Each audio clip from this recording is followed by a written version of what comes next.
क्या क्या चीजें हमारे पास होती है जिससे हम ज्योतिष से हम पहचान सकते हैं कि जिस रिश्ते में हम जाना चाह रहे हैं वो रिश्ता हमारे लिए सही होगा या नहीं होगा। वो भी योग्य व्यक्ति हैं लेकिन अकेले ही जीवन गुजार देते हैं। हाँ? वो रीजन यही है।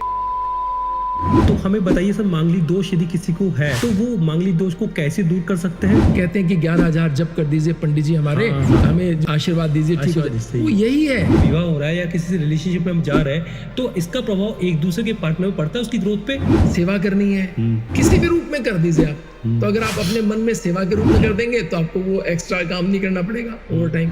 हर आदमी का एक हो गया कि उसको एक अच्छे लेवल पे पहुंचना है या एक अच्छे धन प्राप्ति करनी है। कुंडली में हम देखकर कैसे पता सकते हैं इस व्यक्ति के भाग्य में धन है या नहीं है? जो लोग होते हैं जो 6-6 महीने, साल 2-2 साल अपने जीवन साथी से नहीं मिलते। हाँ बिल्कुल। और उनका जीवन साथी कभी नहीं बदलता मिलेगा आपको, बहुत रेयर ऐसा होगा। सर हमें देखने को मिल रहा है कि प्यार में आजकल कमिटमेंट नहीं रहा, लॉयल्टी जैसे वर्ड्स आजकल रहे नहीं, गर्ल्स में ज्यादा हो रहा है। ऐसा क्यों? तो वो हम कह सकते हैं कि जब शुक्र की स्थिति कुंडली में मंगल के साथ विपरीत होती तो व्यक्ति, प्यार के अंदर कुछ ऐसे ग्रह होते हैं जिसको देखकर हम बता सकते हैं कि हम पास सामने हमारे इमोशंस को रेस्पेक्ट करेगा नहीं करेगा। प्रेम के अंदर उन्हें धोखा ना मिले, इस चीज पे अगर सबसे महत्वपूर्ण बात करनी हो तो हम कह सकते हैं। नमस्कार दोस्तों, आज के इस पॉडकास्ट में आपका स्वागत करता हूं। आज जिनसे मिलने जा रहे हैं उनका नाम है पंडित मुकेश भारद्वाज जी। तो इस पॉडकास्ट में लास्ट तक बने रहिए क्योंकि ये पॉडकास्ट आपके लिए बहुत ही नॉलेजफुल होने वाला है। बहुत सारी जो आपको मिथ्स है उनको लेकर हम बात करेंगे और इसके साथ साथ हम बात करना चाहेंगे कि कैसे पंडित मुकेश भारद्वाज जी ने बहुत सारे लाखों लोगों की जिंदगी चेंज करी है through the astrologer. Welcome sir आज के इस पॉडकास्ट में। सर इस पॉडकास्ट से शुरुआत करने से पहले मैं थोड़ा सा आपके परिचय बारे में जानना चाहूंगा। मेरे जीवन यात्रा के बारे में जानना चाहते हैं? Yes sir.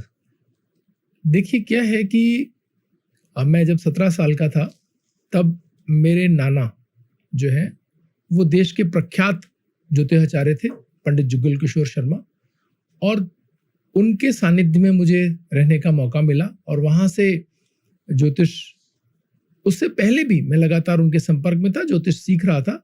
लेकिन वहाँ से बिल्कुल एक कहना चाहिए कि मेरे जीवन में इस तरह से प्रवेश कर गई ज्योतिष कि आज तक हम उसके साथ अपने आप को जोड़ करके और ईश्वर की कृपा का अनुभव करते हैं।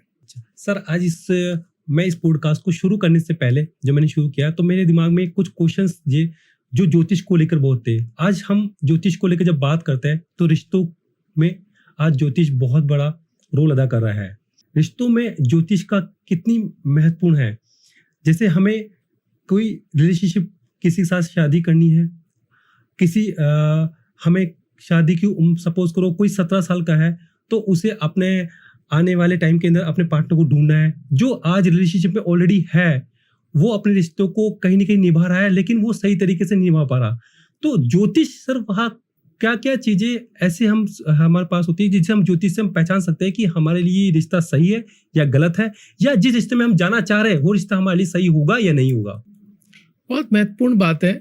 इतने हम कह सकते हैं जब हम बात करते हैं किसी भी रिलेशनशिप को शुरू करने से पहले, तो मैं इस बात को हमेशा मुझसे लोग पूछते हैं कि क्या ये इसमें स्थिति रहने वाली है, क्या भावनाएं हमारी जो हम सोच रहे हैं ये सच्ची हैं, क्या खुद की भी, इवन दूसरे की तो कंसर्न रखते ही हैं। हम अपने बारे में भी सोचते हैं कि क्या हम अभी ये सही समय है हमारा रिलेशनशिप में जाने का, या हम सही तरीके से सोच पा रहे हैं, या ये व्यक्ति ठीक है, या क्या स्थिति है। देखिए बहुत सारी बातों के बीच एक बहुत महत्वपूर्ण बात इसमें एक रोल निभाती है। वो बात है कि आपके पूर्व जन्मों के संस्कार।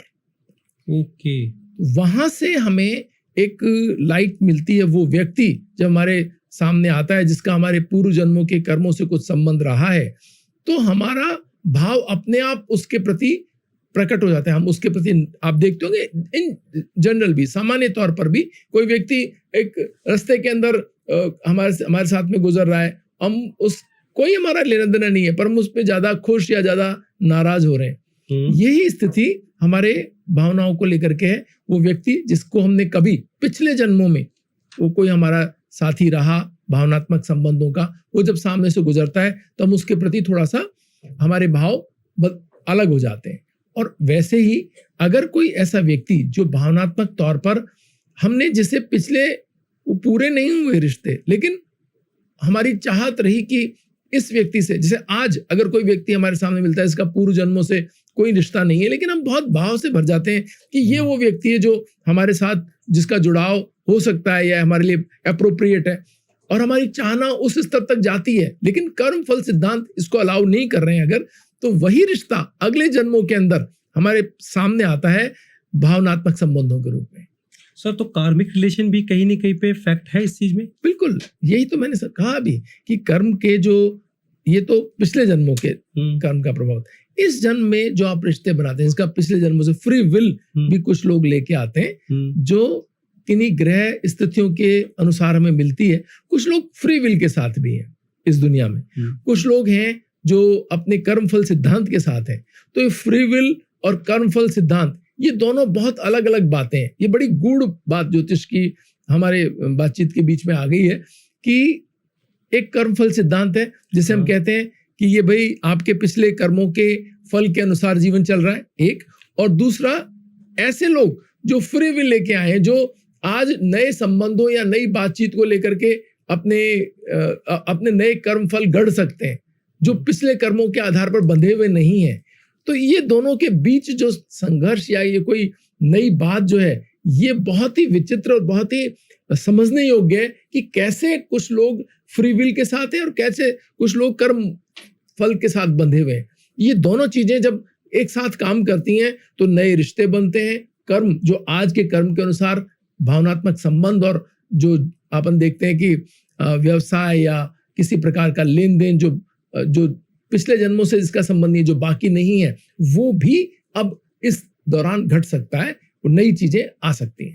तो हमें कैसे पता चलेगा सर कि वो हमारा फ्री विल पे है या हमारे पुराने कर्मों से है? क्योंकि हमारा रिश्ता किसी से बन गया, किसी से हमने रिलेशनशिप हो गया, अब रिलेशनशिप में जाने के बाद यदि उस रिलेशनशिप के अंदर कुछ प्रॉब्लम होती है या कोई भी समस्या आती है, तो वो हम किस चीज से प्रोपेट करेंगे, किस चीज को अजम्पशन करेंगे कि क्या पुराने कर्मों का था या हम फ्री विल के साथ ये चीज लेकर आए? बहुत सुंदर। देखिए, जब हम फ्री विल की बात कर रहे होते हैं तो कुछ ऐसे कुंडली के अंदर ग्रह योग होते हैं जो आपको इस जन्म में कर्म की इजाजत देते हैं।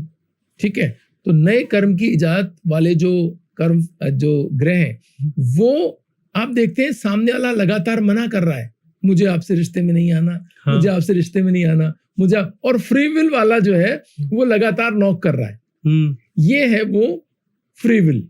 आपको दिखाई देगी ऐसे लोगों के बीच में ज्यादातर बार ऐसा ही होता है कि फ्री विल वाले को अपने नए रिश्ते बनाने, कर्मफल कोई सिद्धांत है नहीं, उसका कोई स्थायी साथी है नहीं, जो स्थायी साथी है उसको ढूंढना है वो तो बहुत दूर की बात है, लेकिन अभी उसको कुछ अच्छे दोस्त या अच्छी मित्रताएं निभानी है या उनके साथ संबंध बनाना है, तो वो जो व्यक्ति है जो फ्री विल लेके आया है, वो नए रिश्तों में से अपनी कहानी गढ़ रहा है, अपने रिश्ते बना रहा है, और वो उसको बहुत ज्यादा प्रयास करने पड़ते हैं रिश्ते बनाने में, क्योंकि कोई भी उसको देखते ही पसंद नहीं कर रहा। आप जब देखें, खूब योग्य व्यक्ति हैं, खूब अच्छा उनका वो है, लेकिन अकेले ही जीवन गुजार देते हैं। हाँ? वो रीजन यही है, वो फ्री विल वाले व्यक्ति हैं।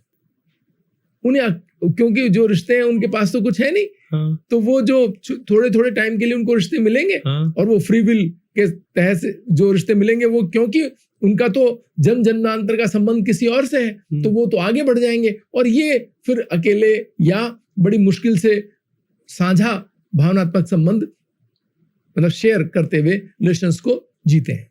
तो सर, जब कोई एक लड़का और एक लड़की शादी करने से पहले वो कौन सी कुंडली में कौन से गुण है जो मिलने चाहिए हमारे इन जनरल, जैसे एक नॉर्मल हम देखा जाए कि ये गुण तो हमारे मिलने ही चाहिए, तभी जाके ये आगे जाके ये रिलेशनशिप सक्सेस रहेगा या नहीं रहेगा? हाँ, देखिए क्या है, ये तो बहुत यानी वैसा देखा जाए तो एक पूरा सिद्धांत है। हाँ, है ना, गुण मिलापक। बिल्कुल। और गुण मिलापक सिद्धांत के अंदर 18 गुण से अधिक गुण मिल रहे हैं, तो ये एक ऐसी स्थिति है जिसके अंदर आप इंश्योर हो सकते हैं कम से कम बहुत बुरी स्थिति तो नहीं हो रही है। ठीक है, उसमें बिल्कुल तय है, आपको गुण मिलापक सिद्धांत बताते हैं कि आपका नाड़ी दोष जो 8 अंकों के साथ है, जो आपका भकुट दोष 7 अंकों के साथ है, आपका जो ग्रह मैत्री और गण दोष है ये आपके अच्छे नंबरों के साथ है, वैश्य नाड़ी, ऐसे करके वो पूरे एक जो नंबर्स आपको मिलते जाते हैं और आपके पास 18 गुण जब आपके आते हैं तो वो किन से 18 गुण बन रहे हैं, वो बहुत महत्वपूर्ण है। लेकिन सर इसी बात पे देखते हैं तो बहुत सारी शादियां आजकल फेलियर हो रही है। हम देखते हैं कि 1 से 2 महीने के बाद एक सेपरेशन हो रहा है फैमिलीज का, है ना, एक ज्यादा लॉन्ग टाइम तक शादियां नहीं चल पा रही। उसके पीछे क्या रीजन है? क्या वो उनकी क्या कुंडली मिलती नहीं है, या फिर हम जानबूझकर वो कुंडलियां मिला देते हैं? नहीं, जानबूझ के तो कौन मिलाता होगा, लेकिन कुछ लोग इस बात के लिए अपने आप को वो ठहरा सकते हैं कि उन्होंने अच्छा रिश्ता देखा अपने बच्चों के लिए, उनको लगा, चाहे लड़की हो चाहे लड़के की तरफ से हो, उन्हें लग रहा है कि भाई अब ये हो ही जाना चाहिए। बच्चे भी कई बार ऐसा करते हैं, लेकिन प्रबुद्ध ज्योतिषाचार्य कभी इसमें नहीं जाते कि उनकी कुंडलियों को टाइम बदल करके मिला दें। ये बहुत ही अलग सवाल है जो हमारे इस मतलब इसका हिस्सा न होता तो बेहतर होता, लेकिन आपने पूछ लिया है तो मुझे जवाब देना ही है कि ये जो चीज है कि भाई लोग मैनिपुलेट करें उसके अंदर, कुंडली के अंदर मिला दें या उसको इग्नोर कर दें, अगर एक मोटे तौर पर देखा जाए तो जिन भी लोगों के 6ठे, 8वें और 12वें चंद्रमा की स्थिति एक दूसरे से बन रही है, उन्हें आपस में विवाह नहीं करना चाहिए। षडाक्षर दोष बोलते हैं इसको। इसके अंदर कहीं ना कहीं दिक्कतें आती हैं 8वें और 6ठे और 12वें में, है ना, ये और चौथा भी इसको शामिल कर सकते हैं। चौथे, 8वें और 12वें अगर आपके कुंडली के अंदर, चौथे, 6ठे, 8वें, 12वें अगर आपके मिलापक कुंडली के अंदर ये स्थिति है तो कहीं ना कहीं आपको बाद में आपसी संबंधों के अंदर समस्या आ सकती। सर आपने जैसे बात करी, ग्रह को लेकर बात करी कि इस तरीके से ग्रह को लेकर हम देख सकते हैं, कुंडली को देख सकते हैं, जिससे हमारी रिलेशनशिप अच्छी जा सकती है। बट आज रिलेशनशिप के अंदर, यदि किसी रिलेशनशिप के अंदर कहीं पे कमिटमेंट नहीं है और बार बार धोखा मिल रहा है, तो क्या सर हमें एक एज ए एस्ट्रोलॉजर क्या क्या रेमेडीज करनी चाहिए? आप विवाह की बात कर रहे हैं या रिश्तों की बात कर रहे हैं? मैं बात विवाह की कर रहा हूँ सर। विवाह में अगर बार बार आपको ऐसी स्थिति का सामना करना पड़ रहा है कि आपका साथी अविश्वसनीय है या उसमें, तो ये तो बहुत पहले ही तय हो जाएगा। देखिए क्या है, अविश्वसनीयता एक चरित्र है, मतलब आप अविश्वसनीय व्यक्ति हैं कि जो आप अपने जीवन साथी के साथ धोखा करेंगे, ये बहुत आसानी से कुंडलियों से जाना जा सकता है कि कौन लोग हैं जो स्थिर चरित्र वाले हैं और कौन लोग हैं जो चरित्रहीन हैं या जिनके बार बार बदलते हुए रिश्ते में। आप हैरान हो जाएंगे, आप किसी भी ऐसे व्यक्ति से बात करेंगे जिसके पास मल्टीपल रिश्ते हैं। जैसे मुझे ईश्वर की कृपा से विदेशों में बहुत काम करने का मौका मिला, तो वहाँ हम देखते हैं वेस्ट के अंदर, तो वो स्थिर रिश्ते वहाँ लगभग नामुमकिन ही हो गए। हाँ बिल्कुल, कि वहाँ बहुत थोड़े टाइम के रिश्ते होते हैं, कुछ महीनों के, और फिर थोड़े दिन का अकेलापन और फिर थोड़े टाइम का रिश्ता। यही अब वहाँ की नई जो एक तरह से कहना चाहिए कि लाइफ जर्नी है या लाइफ स्टाइल है। भारत में अभी भी या हमारे ईस्ट के अंदर हम एक रिश्ते के साथ जीवन भर चलना चाहते हैं। ये एक हमारे यहाँ पर एक ये सोच है।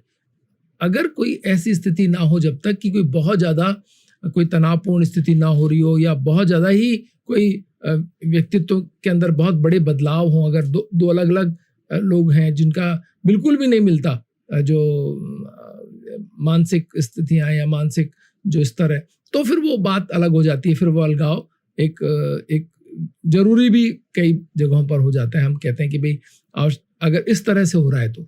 अदरवाइज अगर देखें हम तो ग्रहों के अकॉर्डिंग तो बहुत आसानी से इसे समझा और पकड़ा जा सकता है कि ये कुंडली कैसी है और कौन कौन से ग्रहों के कारण कुंडली में बहुत सारी स्थितियां ऐसी होती हैं जो अपने साथी के प्रति आपको कम से कम ऐसी स्थिति के अंदर लाके डाल सकती हैं जो आपको बिल्कुल पसंद ना हो। क्योंकि बहुत धार्मिक, बहुत ही चरित्रवान लोगों को अगर ऐसे लोग मिल जाएं जीवन साथी के रूप में जो अच्छे नहीं हैं, जिनका चरित्र ठीक नहीं है या जो लोग स्थिरता के साथ जीवन नहीं जीना चाहते, तो फिर ये अलगाव अब क्योंकि वेस्ट से हमारे कल्चर के अंदर आ गया है तो इस बहुत तेजी से फैलता जा रहा है ये, और ये इसको संभाल पाना मुश्किल है। पहले के टाइम पर कुंडलियां मिलान के बावजूद अगर थोड़ी बहुत दिक्कतें होती थी तो एक दूसरे के अंदर साथी संभाल लेते थे, उनको गलतियों के बाद माफ कर देते थे। आर्थिक स्थितियां भी इसमें बहुत जिम्मेवार थी, शिक्षा का स्तर भी बहुत जिम्मेवार था कि शिक्षा का स्तर महिलाओं को थोड़ा कम था, तो वो पुरुष वहां पर डिक्टेट करते थे टर्म्स को। लेकिन आज स्थिति नहीं है, आज महिला और पुरुष लगभग बराबर की स्थिति में है व्यवहारशीलता के उसमें। तो गलतियां पुरुष भी कर रहे हैं, गलतियां महिलाएं भी कर रही हैं, और दोनों के बीच अब एक स्तर जो है वो, मैं नहीं कहूँगा कि लगभग समान, लेकिन काफ़ी हद तक ऐसा है जिसमें वो अपनी पसंद और अपनी नापसंद को कह सकती हैं। सर इसी में एक आता है मांगलिक दोष करके। आज मांगलिक दोष की जब बात करते हैं तो बहुत सारे मिथ है इस चीज को लेकर, तो हमें बताइए सर, मांगलिक दोष यदि किसी को है तो वो मांगलिक दोष को कैसे दूर कर सकते हैं, और क्या क्या इसको दूर करने के लिए कौन कौन सी ऐसी रेमेडीज है जो हम कर सकते हैं चीजों को बहुत लेकर? सुंदर बात है। अभी मांगलिक दोष एक ऐसी स्थिति है जिसको अगर इसको छोड़ करके आपने विवाह किया तो लगभग समस्या तय है। ये बिल्कुल मतलब मैं अपने 30 साल के अनुभव से आपको बता रहा हूँ कि अगर आपने एक नॉन मांगलिक और मांगलिक का विवाह हो गया है तो रोज की चिक आपके जीवन का हिस्सा हो सकती है। तो उसमें भी सर कोई बोलते हैं कि आंशिक मांगलिक है, कोई पूर्ण मांगलिक है। देखिए, अगर एक व्यक्ति के जीवन के अंदर 12th हाउस में, 12वें घर में, लग्न में, चतुर्थ हाउस में मतलब घर के अंदर, सप्तम में और अष्टम भाव के अंदर अगर चंद्रमा है तो वो व्यक्ति मांगलिक है। ठीक है। यही स्थिति अगर चंद्रमा से भी है, यानी चंद्र लग्न जब हम बनाते हैं तो लग्न कुंडली होती है, एक चंद्र लग्न है, तो चंद्र लग्न में भी अगर यही स्थिति बन रही है आपकी कि चंद्रमा से आपका जो मंगल है वो 12वें लग्न में, चतुर्थ और उसके बाद में सप्तम भाव में और अष्टम भाव में है, तो ये स्थिति मांगलिक, चंद्र मांगलिक की होती है। तो अगर ये दोनों स्थितियां हैं, यानी लग्न में भी यही स्थिति है और चंद्रमा भी, तो डबल मांगलिक होना कहलाते हैं। ठीक है। और अगर यह स्थिति चंद्रमा से है तो चंद्र मांगलिक, और लग्न से तो सामान्य मांगलिक हम कह सकते हैं। इसमें भी सप्तम स्थान के अंदर अगर मंगल है तो ये थोड़ी दुरूह स्थिति, थोड़ी ज्यादा परेशानी। इनके अलग अलग जो है आधार है कि किसी कहीं मंगल है आपकी कुंडली में जहां पर है, उसके आधार पर कोई स्वास्थ्य के रूप में तनावग्रस्त होते हैं। अच्छा। कोई मानसिक तौर पर, तो कोई आर्थिक स्थिति दिक्कत में आती, कहीं कहीं ऐसी स्थिति भी आती है कि आपकी आयु को भी दिक्कत आ सकती है। हाँ। तो ऐसी सब स्थितियों के अंदर हम उन्हें अलग से आइडेंटिफाई कर सकते हैं, लोगों को बता सकते हैं कि भाई ये स्थिति आपकी कहीं ना कहीं जो है आपको इससे बचना चाहिए। कि तो इससे बचने के लिए क्या किया जा सकता है? कोई पूजा ऐसी होती है जिससे बचने के लिए? देखिए, पहली बात तो है मांगलिक होना क्या है, ये तो हुई स्थिति। हाँ। एक मन पर इसका क्या असर है वो मैं आपको समझाना चाहूंगा। मन पे असर ये है कि मांगलिक व्यक्ति थोड़ा सा एग्रेशन लिए हुए होता है, उसका स्वभाव। जैसे आप एक नॉन मांगलिक व्यक्ति अगर पानी मांगेगा अपने जीवन साथी, कहेगा प्लीज पानी दिलवा दीजिए या पानी दे दीजिए या व्यवस्था करवा दीजिए, ये कहेगा पानी की व्यवस्था, पानी दिलवाइए जरा, या चाय की व्यवस्था करवा दीजिए। उसके मित्र आए तो ये चाय की व्यवस्था हो सकती है क्या, हो सकती है क्या, पहले तो यही कहेंगे कि चाय की व्यवस्था हो सकती है क्या, ऐसे पूछेंगे। वो कहेंगे नहीं नहीं अभी तो दिक्कत है, तो वो कहेंगे अच्छा ठीक है ये जल पिलवा दीजिए। तो वो ऑफर ही नहीं करेंगे चाय, पहले से कह के नहीं लाएंगे चाय का। आप देखते होंगे कई ऐसे लोग हैं जो पहले से ही कह के लाते हैं, आओ चाय पीने घर चलते हैं। कोई व्यवस्था रखी नहीं है उन्होंने, जीवन साथी को कुछ पता नहीं है, और न्योता लेकर के वो बुला भी लिया और फिर कह रहे हैं चाय, और बनाओ भाई चाय बनाओ। अब वो उसके, अब अगर यहाँ पर मांगलिक जीवन साथी होगा, मैं आपको उदाहरण से समझा रहा हूँ, अगर मांगलिक जीवन साथी होगा तो कह देगा भाई दूध नहीं है लेके आओ पहले जाके, ठीक है। नॉन मांगलिक होगा तो खुद बेचारा भाग दौड़ करेगा, कैसे जैसे व्यवस्था बनाएगा, और किसी और तरीके से 1 कप दूध के अंदर 4 कप चाय बनाएगा, और फिर ये भी बुराई सहेगा कि तूने बेकार और घटिया चाय बनाई।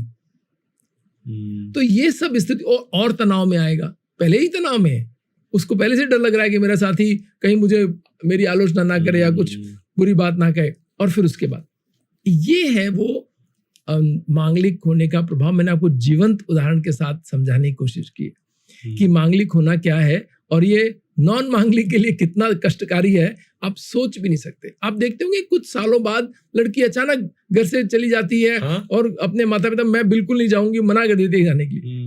मैं आज के इसको चरित्र से ना जोड़े, केवल एक यहाँ छोड़ दीजिए, अदरवाइज ये मांगलिक और नॉन मांगलिक इतना बड़ा सरदर्द है जीवन के अंदर कि लोगों की बहुत सारे जीवन हमने आज के बहुत सालों पहले तक खराब होते हुए देखे हैं। या बहुत कष्ट पाते हुए देखें, तो ये तो बिल्कुल एडवाइजेबल नहीं है कि आप मांगलिक का विवाह नॉन मांगलिक से कर दें। हाँ, लेकिन ये जो आक्रामकता है उम्र के साथ आपको समझ में आता है अपना स्वभाव। तो कहते हैं ना कि 27 साल बाद मांगलिक होना नहीं होता। हाँ, 27 साल बाद मांगलिक होना नहीं होता, ऐसा कहा जाता है। उसके मायने ये हैं कि आपको अपनी आक्रामकता समझ में आती है। आपका विवाह अभी तक हुआ नहीं है, आपको समझ में आ रहा है कि आप में ये दुर्गुण है या कमी है, तो आप तुरंत ही उसे फिर कवर करते हैं। आप कहते हैं कि नहीं नहीं कोई बात नहीं है, मेरे से गलत, मतलब बाद में फिर समझते हैं कि मेरा जीवन साथी नाराज ना हो जाए या इसको कैसे ठीक करूं, इसके प्रति भी आपका रुझान होता है। थोड़ा आपको आपकी शिक्षा का प्रभाव भी इस पर पड़ता है ना। थोड़ा आपके जीवन साथी भी जो है मैच्योर हो गया है, क्योंकि उसकी भी 27 साल के बाद ही मैरिज हो रही है, तो वो भी ये बात समझ रहा है, मेरा उसकी समझ बढ़ जाती है जीवन को लेकर। तो उसका जीवन साथी अगर कह रहा है कि नहीं नहीं ये अभी करो, तो जान गया है कि ये थोड़ी देर के लिए। अच्छा, कमाल की बात ये है कि जो मांगलिक होने का जो एग्रेशन है या जो आक्रामकता है, ये थोड़ी देर की है। थोड़ी देर बाद वो व्यक्ति सामान्य, अच्छा वो जल्दबाज भी होते हैं मांगलिक लोग, अभी चाहिए कोई भी काम, उन्हें तुरंत चाहिए, अभी के अभी करो। कोई उनकी अगर इमोशनल या फाइनेंशियल या कहीं जाने की कोई डिजायर है तो उसे तुरंत सामने रखते हैं अपने साथी के, वो कहते हैं अभी इसे पूरा होना चाहिए। तो वो भी एक बात है जो आपके रिलेशनशिप में, चाहे आपके विवाह हो या आपका कोई रिलेशन है, तो उसमें मांगलिक और नॉन मांगलिक का ये झगड़ा बहुत बड़ा है। इसे ठीक से हैंडल करना उम्र के अनुभव से थोड़ा आसान है, शिक्षा के स्तर से आसान है, और अपने बिहेवियर में थोड़े से बदलाव करके भी आसान है ना। आप जान जाते हैं कि कहाँ समस्या हो रही है। थोड़ी सी बात कोई आपका ये जो पॉडकास्ट देख रहा हो वो समझ जाएगा कि मेरा साथी अगर कहीं कोई तनाव में है या इस तरह की छोटी छोटी बातें हैं, तो मुझे इसको कैसे हैंडल करना है। थोड़े से हैंडल करने से वो जीवन आराम से चल सकता है। ऐसा कोई बड़ी समस्या ये नहीं है अगर आप ठीक ढंग से हैंडल करें तो कुछ नग पहनकर भी सर इसको दूर किया जा सकता है, इस चीज को, दोष को? नग कोई मतलब आप श्योर नहीं कह सकते, लेकिन आप ये कह सकते हैं रत्नों का एक बड़ा ही अलग जीवन पर प्रभाव है। अच्छा। रत्न क्या है? हार्मोनल थेरेपी है ना। जैसे आप देखें कि कोबाल्ट है, यूरेनियम है, ये भी जमीन से निकले हुए पत्थर या आप कह सकते हैं कि पदार्थ हैं। तो इनके जो जब जीवन से जुड़ते हैं ये, तो जीवन आपके हार्मोन्स में, आप अगर यूरेनियम बाहर रख देंगे तो आप देखेंगे कि लोगों को वैसे ही कोलैप्स हो जाएंगे लोग। सही बात है। कोबाल्ट अगर आप उसके संपर्क में आएंगे तो आपका रक्त धमनियां वैसे ही परेशानी में आ जाएंगी और आप हो सकता है ब्रेन हेमरेज हो जाए आपको, बिल्कुल, या आपको हृदय गति में कुछ समस्याएं आए। तो इसीलिए आप देखिए कि जब हम वो लेते हैं, कोई भी एक्सरे खींचते हैं, तो एक्सरे लेने वाला एक लोहे के उसके चद्दर के पीछे खड़ा होता है, है ना, कैबिनेट के पीछे खड़े होकर के वो एक्सरे ले रहे होते हैं आपका, क्योंकि उसका दुष्प्रभाव हम पर पड़ सकता है। ऐसे ही दुष्प्रभावित करने वाले रत्न, मतलब पत्थर और जो पदार्थ हैं वो अलग हैं, लेकिन जीवन को प्रभावित करने वाले रत्नों जो है ये पत्थर या स्टोन या ये अलग हैं, जो इसमें हम कहते हैं सोना, चांदी, तांबा, ये भी इवन इनके भी संपर्क में हम कहते हैं इसकी अंगूठी वालों तांबे की पहनो, चांदी और सोने के साथ पहनो, चांदी की बिछिया पहनो। हम बहुत सारे, हमने हमारे 10,000 साल का ज्योतिष का जो अनुभव या इतिहास या जो हमारा जो कहना चाहिए ज्ञान का, ये ज्ञात 10,000 साल, ये कितने हजार साल पुराना है इसकी तो अभी अब कल्पना भी हम नहीं कर सकते, लेकिन फिर भी हम कहते हैं कि कम से कम इतना तो है ही। अब तो इस बात को मानने लगे, वेस्ट भी मान रहा है कि हाँ भाई इतना तो कम से कम ये पुराना है ही। तो वो संजोया ज्ञान जब हम कहते हैं कि रत्न पहने, तो रत्न से जीवन के अंदर हार्मोन्स आपके ब्रेन के अंदर जो रिलीज होता है, यानी आपके हार्मोन्स की रिलीज को आपके रत्न प्रभावित करते हैं, और इससे आपका हार्मोनल जो वो बढ़ता है, खुशी का हार्मोन या आपकी आत्मशक्ति का, हाँ पॉजिटिव का हार्मोन्स हो गया, वो आपकी स्ट्रेंथ का हार्मोन्स हो गया, बिल्कुल वो बढ़ता है। तो मूंगा अगर आप पहनते हैं, यानी कि अगर किसी व्यक्ति को नॉन मांगलिक है, वो अगर मूंगा धारण करता है तो अपने मांगलिक साथी के समकक्ष खड़ा होने योग्य हो जाता है वो। अच्छा।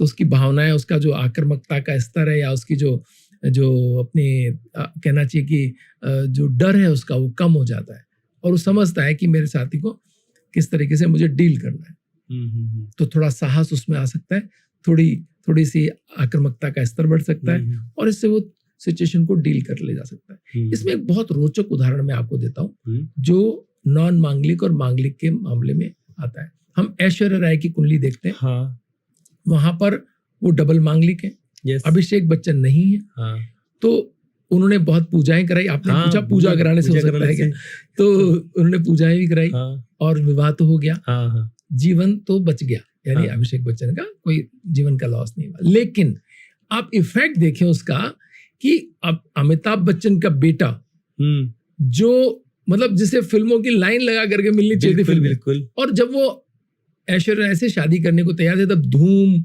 और गुरु, युवा, युवा, बंटी बबली, बहुत सारी अच्छी फिल्में movies उनकी है, हिट हो रही बहुत थी, हिट हो गई थी है मूवीज ना, और वो एक सितारा बनने की ओर थे। बिल्कुल थे। लेकिन जब उनकी विवाह उनसे हुआ, वो मंगल का प्रभाव अर्थ पर कैसे पड़ता है अगर आयु पे नहीं पड़ रहा है तो, ठीक है, वो ऐसा हुआ कि वो धीरे धीरे धीरे धीरे आप देखो आज बहुत मुश्किल उनके पास कोई फिल्म है। बिल्कुल है। आप दोबारा अभी ऐसी कहानियां सुन रहे हैं कि ऐश्वर्या राय से उनका थोड़ा झगड़ा हो रहा है या हाँ, तनाव हाँ, है, तो वापस से फिल्मों में वो दिखाई दे रहे हैं आपको। हाँ, अदरवाइज बीच का तो ऐसा दौर देखा जब उन्होंने जब एक क्रिकेट की वो ली थी, उसमें हाँ। श्री संत थे उसमें, और बंद हो गया वो, बेंगलोर लिया था उन्होंने, बेंगलोर है ना, सही है। उसमें फिर उन्होंने कबड्डी ली, वो भी लॉस, कबड्डी, हाँ कबड्डी वो भी लॉस में। तो अभी वो ऐसे हाउसफुल 3 के अंदर थोड़ा सा represent हुए इससे हैं। पहले भी 2-3 फिल्में हाँ, जो 2-3 दिखाई movies तो की दे रहे हैं कम से हाँ, कम, हाँ। बीच में तो बिल्कुल ही उनका एक तरह से वो हो गया था। तो ये चीजें ये हैं, मंगल का प्रभाव होता है। मंगल के प्रभाव से आपकी आर्थिक स्थितियां भी प्रभावित होती हैं, होती है। आपके पार्टनर की ग्रोथ रुक जाती है, ग्रोथ रुक सकती है, ये- हेल्थ की प्रॉब्लम आ सकती हेल्थ की है, प्रॉब्लम आ सकती है उसको। किसी भी जहां उसका सितारा कमजोर है कुंडली में, उस तरफ वो मुड़ सकती है वो एनर्जी।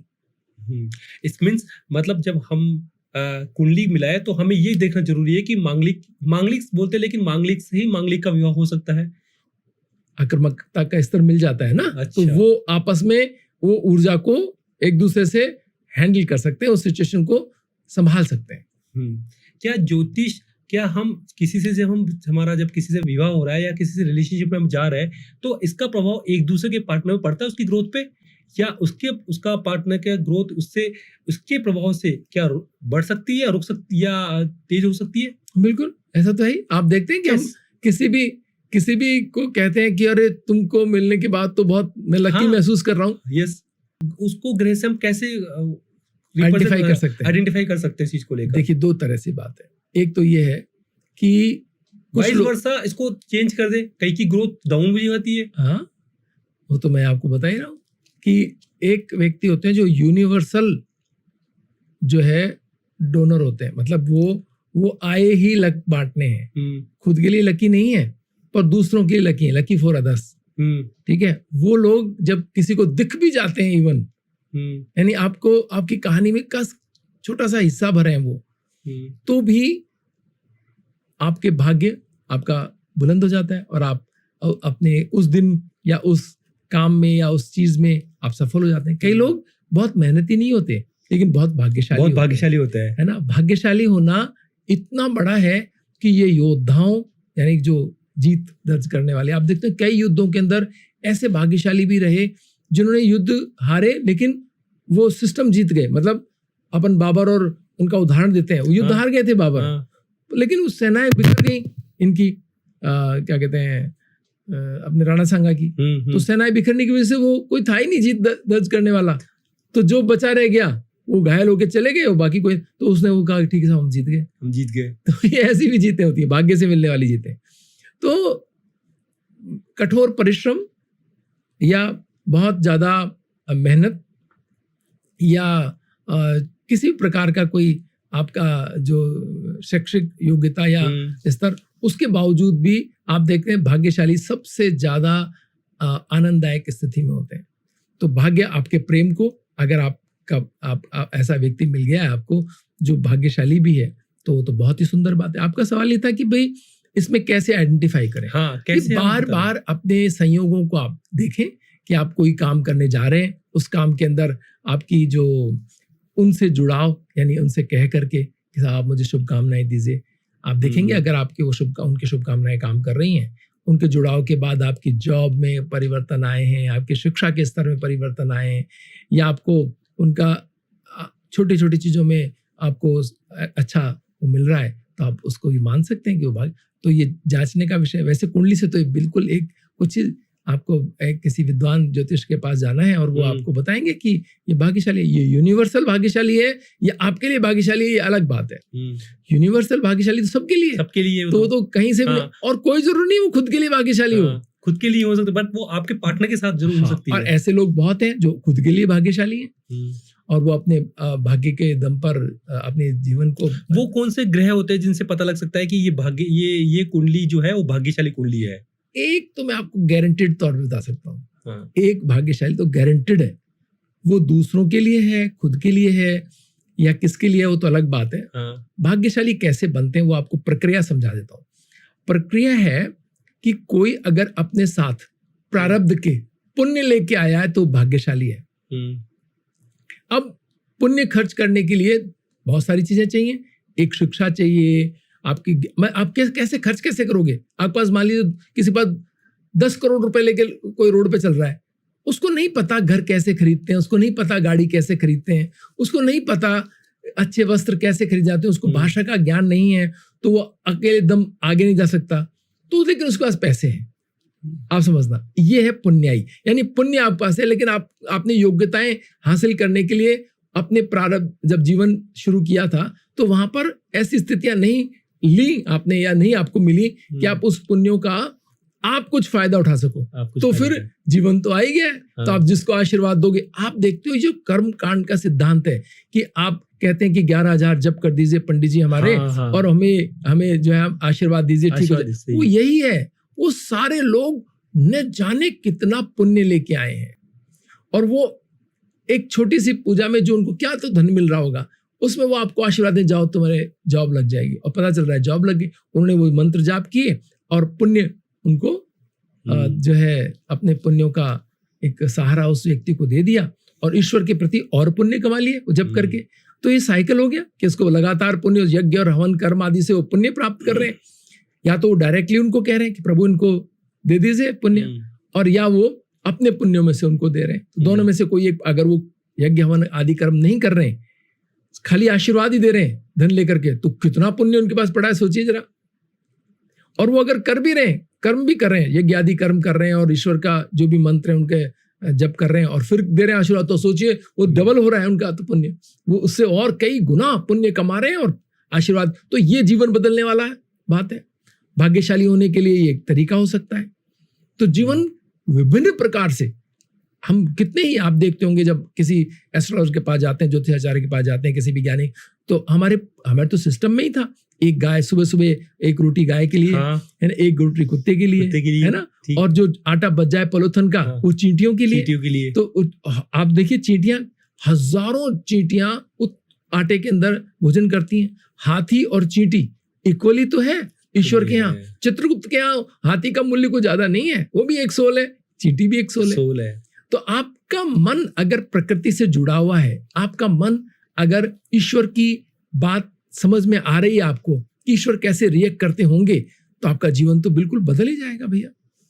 आपको कौन, आपकी प्रकृति तो भाग्य वृद्धि आप आज से शुरू हो सकती है आपकी। और कोई व्यक्ति आपको मिल जाए तो कहने क्या। और सर्व मान्य सिद्धांत है कि किसी की कुंडली में अगर उच्च का बृहस्पति है तो वो तो निश्चित रूप से भाग्यशाली है। बस एक ही लाइन आपने कुंडली देखी और कह दिया उच्च का बृहस्पति, ये शब्द अगर पंडित जी ने निकाल दिए, आप मान के चलिए कि आप चाहे खुद के लिए लकी हो चाहे अदर्स के लिए, पर आप भाग्यशाली तो निश्चित रूप से, निश्चित रूप से। ये ये कुंडली में आपका एक इंडिकेशन हो गया कि आपका यदि बृहस्पति उच्च का है तो आप भाग्यशाली होंगे, चाहे आपके पार्टनर के लिए, चाहे अपने लिए, चाहे किसी के लिए हो। जहां काम कर रहे हो, आपको हो सकता है झाड़ू लगाने काम मिला हो, चाहे आप ड्राइवर हैं, चाहे आप कोई मैकेनिक हैं, आप लकी फॉर, आप गाड़ी को हाथ लगाएंगे, गाड़ी ठीक आप अगर सफाई कर्मी है तो आप पता चला आपका अपने आप ही लोग आपकी मदद कर रहे हैं।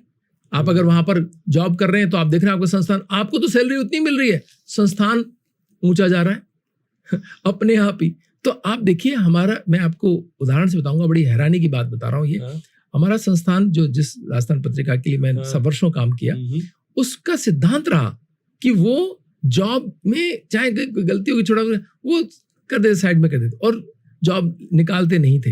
एक समय था, अब तो खैर स्थितियां बहुत बदल गई, लेकिन वो जॉब से किसी को भी, क्योंकि सोचते भाग्य से भाई पता नहीं किसके भाग्य से क्या हो रहा है, तो इसको हमारे जो बहुत किताबें उन्होंने लिखी है, गुलाब कोठारी साहब ने, आप पढ़ेंगे तो इस पर बड़ा सिद्धांत है उनका। तो उन्होंने तो ऐसा लिखा है कि आप पढ़ो तो आप मतलब सोच नहीं सकते कि जीवन को समझने के लिए जो उनका ज्ञान है वो अद्भुत है।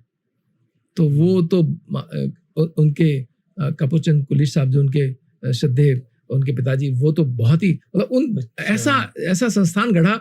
तो मेरा कहना है कि हम जब भी मैं लोगों को कहता हूं कि किसी भी आप संस्थान में काम कर रहे हो, तो अगर आप जॉब के विषय में अगर कहीं सोचते हैं कि भाई इस संस्थान या इस घर के लिए रोज सुबह प्रार्थना करते हैं कि मेरा संस्थान जो है प्रगति करे, आपका संस्थान प्रगति करेगा तो आप अपने आप प्रगति करेंगे। बिल्कुल सही बात आपके घर अगर सुख समृद्धि रहेगी तो आपको तो अपने आप मिलेगी उसके हिस्से में। सही बात है।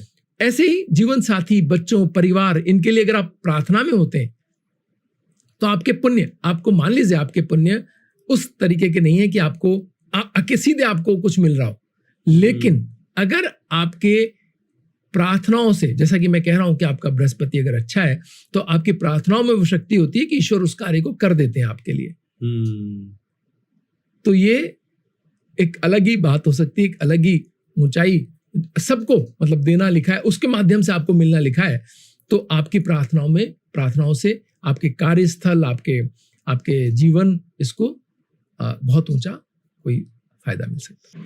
सर, जैसे कि हमें बात चल रही थी अभी कि हम किसी भी यदि हमारा नक्षत्र, हमारा भाग्य अच्छा हो तो हमें, यदि किसी दूसरे का भाग्य अच्छा हो तो हमें लाइफ के अंदर ग्रोथ मिलती है। तो हम बात करते हैं इसी को लेकर कि पैसे को लेकर भी हम, यदि आज बहुत आदमी जूझ रहे हैं पैसों को लेकर, हर आदमी का एक हो गया कि उसको एक अच्छे लेवल पे पहुंचना है या एक अच्छी धन प्राप्ति करनी है। तो कुंडली में हम देखकर कैसे पता सकते हैं कि इस व्यक्ति के भाग्य में धन है या नहीं है? बहुत आसान है, मतलब कुछ योग हैं जो तय तौर पर आपको ये कुंडली देखते ही समझ में आता है। वो कौन सा योग है? हाँ, अगर आप कुंडली देखना जानते हैं तो आप ये जान सकते हैं कि आपके जन्म कुंडली के अंदर नवम यानी नवम स्थान, हाँ, दसम स्थान, हाँ, और 11वें स्थान के बीच लग्न से संबंध बन रहा है ना। लग्न आपका मजबूत है और 9वें, 10वें और 11वें स्थान के बीच संबंध है। चौथे और 5वें स्थान से भी आपस में ग्रह संबंध बना रहे हैं, और दूसरे स्थान से कुंडली के अंदर भी आपका कोई ना कोई संबंध बन रहा है आयुष का, आय स्थान का। तो आप मान के चलें कि आप सामान्य से बेहतर जिंदगी जिएंगे, ये इसकी तो गारंटी हो गई। जितना लग्न मजबूत होते जाएगा इसकी स्थिति और बेहतर होती जाएगी। और इसमें अगर ग्रहों की उच्चता, स्वराशि होना और एक दूसरे से जो इनके संबंध हैं वो राशियों के, वो बेहतर होना जितना होता जाएगा वो लाइफ और बेहतर और बेहतर और बेहतर होती जाएगी। इसके अलावा भी एक बहुत महत्वपूर्ण बात है, जैसे एक साधारण माता पिता है, वो अगर अपने घर के अंदर मेंटल पीस रखते हैं, यानी कि वहाँ पर शांति है, दादा दादी की अच्छी सेवा हो रही है, माता पिता अच्छे से व्यवहार कर रहे हैं आपस में, आए गए का सम्मान है, उन घरों के अंदर अपने आप ही अच्छी सोल आ जाती है। जो मैंने कहा उच्च के ग्रह वाले, वो चयन करते हैं उन घरों का, उनके पास फ्री विल है, वो फ्री विल वाले चयन करते हैं उन घरों का कि कहाँ हमें जन्म लेना है। अच्छा, तो ऐसे घरों में वो पूर्व जन्मों के संस्कार पे आधारित वो जन्म लेते हैं। और जब ऐसा कोई व्यक्ति, जिसको अपन कहते हैं कुल दीपक अपन बोलते हैं ना, तो ऐसा कोई व्यक्ति आपके घर में जन्म लेता है तो आपके तो जीवन वैसे ही बदल गया, क्योंकि आप एज ए पिता के तौर पर, एज ए पेरेंट्स के तौर पर आपको तो निहाल वो वैसे ही कर देगा। आपने ऐसे देखा होगा कि ये मेरी बेटी जन्म हुआ, कई लोग कहते मिलेंगे आपको, तो मेरी जिंदगी बदल गई। बिल्कुल, वो इसलिए बदल गई थी क्योंकि आपने महिलाओं का सम्मान किया। जब भी कोई व्यक्ति महिलाओं का सम्मान करता है और उनके प्रति आदर से भरा रहता है, उसके घर किसी भी चीज की कमी रह ही नहीं सकती, क्योंकि उनके घर के अंदर कोई ऐसी सोल आ जाती है जो पीसफुल एनवायरनमेंट में रहना चाहती है। और वो बड़ी सोल आएगी तो बड़े संसाधन तो अपने आप ही आ जाएंगे, वो ऐसे तो रहने आई नहीं है, तो अपने आप ही ऐसा जीवन हो जाएगा उनका। तो एक तो बात है, तो ये गारंटी है, आपके पास धन हो चाहे ना हो, आप आसपास के लोगों में स्नेह और प्रेम पूर्ण व्यवहार करेंगे, आपकी संतान ऐसी होगी, एक संतान से आपकी जिंदगी बदलेगी। अब काम की बात है कि आपके कोई ऐसा, तो नवम पंचम का तो स्थिति है ही कि वो अगर रिश्ते बना रहे हैं, भाग्य स्थान आपका प्रबल है, आपका लग्न अच्छा है, तो आपकी स्थिति बेहतर हो सकती है। इसके साथ साथ लेकिन ये भी हो जाए कि कुछ भी बेहतर नहीं, मान ली कुंडली में कोई ग्रह बेहतर नहीं है, बेहतर नहीं है, हाँ। कोई भी नहीं है, आपके तो हालत बहुत स्थिति ठीक नहीं चल रही, तो फिर आपके लिए ये एक और भी बेहतर स्थिति बनती है। यदि हम हमारे परिवार के अंदर हम पेरेंट्स की और हमारे ग्रैंड पेरेंट्स की हम सेवा कर रहे हैं, तो वहां पर यदि कोई भी अच्छा सोलमेट आएगा, तब कोई ना कोई हमारी ग्रोथ जरूर होगी मनी को लेकर। बट आज हम देखते हैं सर कि लोग फिर भी कहीं ना कहीं एक मनी फाइनेंस को लेकर बहुत प्रॉब्लम के अंदर फेस कर रहे हैं। वो ज्योतिष के पास जाते हैं, ज्योतिष से अपनी कुंडली भी दिखाते हैं, वो सारे काम कर रहे होते हैं, दान भी कर रहे होते हैं, पुण्य भी कर रहे होते हैं, कहीं ना कहीं पे फिर भी वो अपनी लाइफ के अंदर एक जगह जाके स्टक हो जाते हैं। तो उसकी वजह क्या है? क्या होता है? क्या उनका कोई पुराना कार्मिक ऐसा होता है, या कुछ उनका कोई दोष होते हैं जिन दोषों को वो करके अपनी मनी जैसी प्रॉब्लम को दूर कर सकते हैं? देखिए, ये 2-3 सवाल मिक्स हो गए हैं, फिर भी मैं आपको इसमें ये कहना चाहूंगा कि एक बात जो महत्वपूर्ण है वो ये है कि जैसे ये अच्छे योग हैं ऐसे खराब योग भी होते हैं, बिल्कुल, है ना? हाँ। तो इनसे विपरीत जो भी स्थितियां हैं, उनके अंदर किसी व्यक्ति ने जन्म लिया है तो निश्चय ही वो व्यक्ति उसको समस्याएं झेलनी पड़ेंगी। और ये ग्रहों की स्थिति अनुकूलता ऐसे ही नहीं आती है। इसको मैं आपको एक उदाहरण से समझाता हूँ। हाँ। कि जैसे आपने कथा में अपन सुनते हैं कि भगवान राम के माता पिता दशरथ जी और कौशल्या जी जब बहुत सैकड़ों वर्ष पहले भगवान के पास में ये प्रार्थना लेके गए थे कि हमें आपके रूप में संतान चाहिए। हाँ। ठीक, उन्होंने कहा ठीक है, मस्त दे देंगे, है ना? मैं संतान के रूप में आपके यहाँ जन्म लूंगा। लेकिन उन्होंने जन्म कब लिया? आप देखो, तब लिया जब ग्रहों की स्थिति ऐसी थी कि जहां पर मंगल सूर्य उच्च के थे। तो भगवान राम जैसा योद्धा कोई दोबारा धरती पर, मतलब इंतजार ही कर रहे हैं हाँ। कि उन जैसा योद्धा भी आए। भगवान कृष्ण को देखते हैं तो उन्होंने तो अर्जुन और भीम के द्वारा सारा कार्य करवाया। हाँ। वो खुद भी बड़े योद्धा थे, लेकिन राम ने तो खुद नहीं किया। हाँ, खुद नहीं किया। हाँ। तो ये होता है तब जब उन समय काल परिस्थितियों के अनुसार जो स्थितियों की आवश्यकता है उसमें बड़ी सोल आती है। तो बड़ी सोल जो है बड़े कार्य करने आती है। और ऐसे ही जब आपकी कुंडली के अंदर कर्म फल सिद्धांत अगर कमजोर है, जो कि आपका सवाल था, हाँ। तो आपको वो कर्म फल भुगतने। हाँ, बिल्कुल। और भुगतने के लिए आपको आप मृत्युलोक में है, इसको मृत्युलोक बोलते हैं। नहीं, हम जो आज कलयुग के अंदर, वो भी मृत्युलोक में भी कलयुग में जन्म ले रहे हैं। तो ऐसी स्थिति के अंदर आपके कष्ट बड़े हो सकते हैं, बिना धन के आपका जीवन निर्वहन करना मुश्किल है। अब यहाँ से आपका सवाल है कि भाई क्या वो व्यक्ति ऐसा करे कि उसको तुरंत राहत मिल जाए। देखिए, तुरंत राहत के कुछ उपाय तो ये हैं कि वो ऐसे बहुत ही सिंपल एंड सोबर बात है कि अगर आपका बड़ा अगर व्यवसाय और वो गिर रहा है नीचे लगातार, आप परेशानी के अंदर है, बढ़िया व्यवसाय, और आपको लग रहा है कि अब आपकी स्थिति खराब होने वाली है, तो नई हायरिंग करनी चाहिए। आपको नए लोगों को ज्वाइन करानी चाहिए कंपनी। हो सकता है कि उनमें से कोई ऐसा भाग्यशाली हो। ऐसे तो ज्योतिष हज़ार आपको मिनटों में बता सकते हैं कि ये भाई लकी फॉर अदर्स है, आपकी कंपनी में आएंगे तो आपकी किस्मत चमकेगी। ये तो बहुत आसान है। लेकिन आप ऐसे तो कैसे करेंगे कि भाई पहले उनकी जन्म कुंडली दिखाएं? तो आपको लगातार स्टाफ बदलते रहना चाहिए इससे। और अगर आप अच्छे चल रहे हैं, अच्छे जा रहे हैं, तो आपको अपने स्टाफ को नहीं बदलना चाहिए। पता नहीं किसके भाग्य से आपका सिस्टम बढ़िया चल रहा है। तो यहाँ ये दो स्थितियां आप कह सकते हैं। तो एक तो वो है जो बड़े धनवान है लेकिन स्थितियां खराब है, तो अपने लिए नए लोग आप चुने, तो उनमें से कोई भाग्यवान व्यक्ति आ जाए तो आपकी स्थिति उसके भाग्य से आपका चल जाए। लेकिन अगर आप धनवान नहीं है, आप तो जॉब ढूंढ रहे हैं, आपकी तो हालत बहुत ठीक नहीं है, नया व्यवसाय करना चाहते हैं, तो फिर ऐसे उन लोगों को ढूंढिए जो पहले से सफल है। आप अपने दोस्त को देखिए कौन सफलता की को एंजॉय कर रहा है ना? जो छोटे छोटे काम में भी आप गली के अंदर ही घूम रहा है लेकिन उसके हर काम हो जाते हैं। उसको कहिए तुम मेरे साथ आ जाओ भाई, मेरे साथ आ जाओ, तो मेरा जैसा कि आप कर रहे हैं, आप उन सारे सफल लोगों को से बात करते हैं आप, तो आपका तो अपने आप आपका चीजें बेहतर होनी है। मतलब आज जो ये जो कार्य है पॉडकास्ट का, आप समझिए ये भी इसी तरह का है कि सारे सफल और बेहतर लोगों की जिनके भाग्य बेहतर हैं वही तो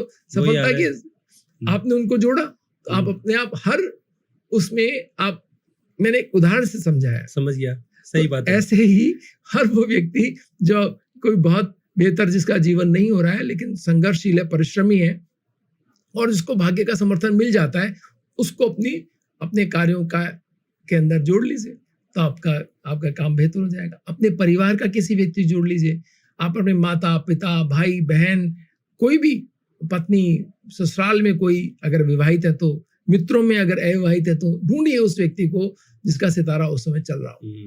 कोई जरूरी नहीं है कि परम भाग्यशाली व्यक्ति का टाइम खराब नहीं आता, वो भी आ सकता है, हाँ, ठीक है ना, बहुत भाग्यशाली है लेकिन उसका समय भी खराब आ सकता है। लेकिन ये विश्वास रखिए कि आपके अच्छे कर्म उस समस्या को जल्दी से निपटा देंगे। तो अपने कर्मों में की शुचिता रखिए और किसी को अननेसेसरीली, जब आपके पास धन या प्रभाव आपका ज्यादा हो उस समय एक सीमा तक ही उसको परेशान करिए। मैं एक बहुत अच्छा उदाहरण आपको देता हूँ। एक फिल्म में साउथ की देख रहा था, उसमें विलेन जो है, मतलब कितनी बढ़िया उन्होंने, वो बहुत दिमाग लगाते हैं अपनी फिल्मों के अंदर, सीन लिखने के अंदर। तो उस फिल्म में हालांकि पर जीवन से बड़ी उसमें शिक्षा महसूस कर सकते हैं आप कि वो विलेन कहता है, एक बार उसको मारता है वो बच जाता है, दूसरी बार कोशिश करता है वो भी बच, तो कहता है भाई जाने दो इसको, ये हमारे पूरे सिस्टम को गिरा देगा क्योंकि इसको मरना नहीं लगा, हम ज्यादा पीछे जाएंगे, पता नहीं हमें क्या है मुसीबत है। तो बोले भैया तुम जाओ, है ना, तो तुम्हारे लिए नहीं है। और उसको कहता भैया ये इसको छेड़ो मत, इसको जाने दो, तुम्हारी जिंदगी में कुछ दिक्कत आ जाएगी।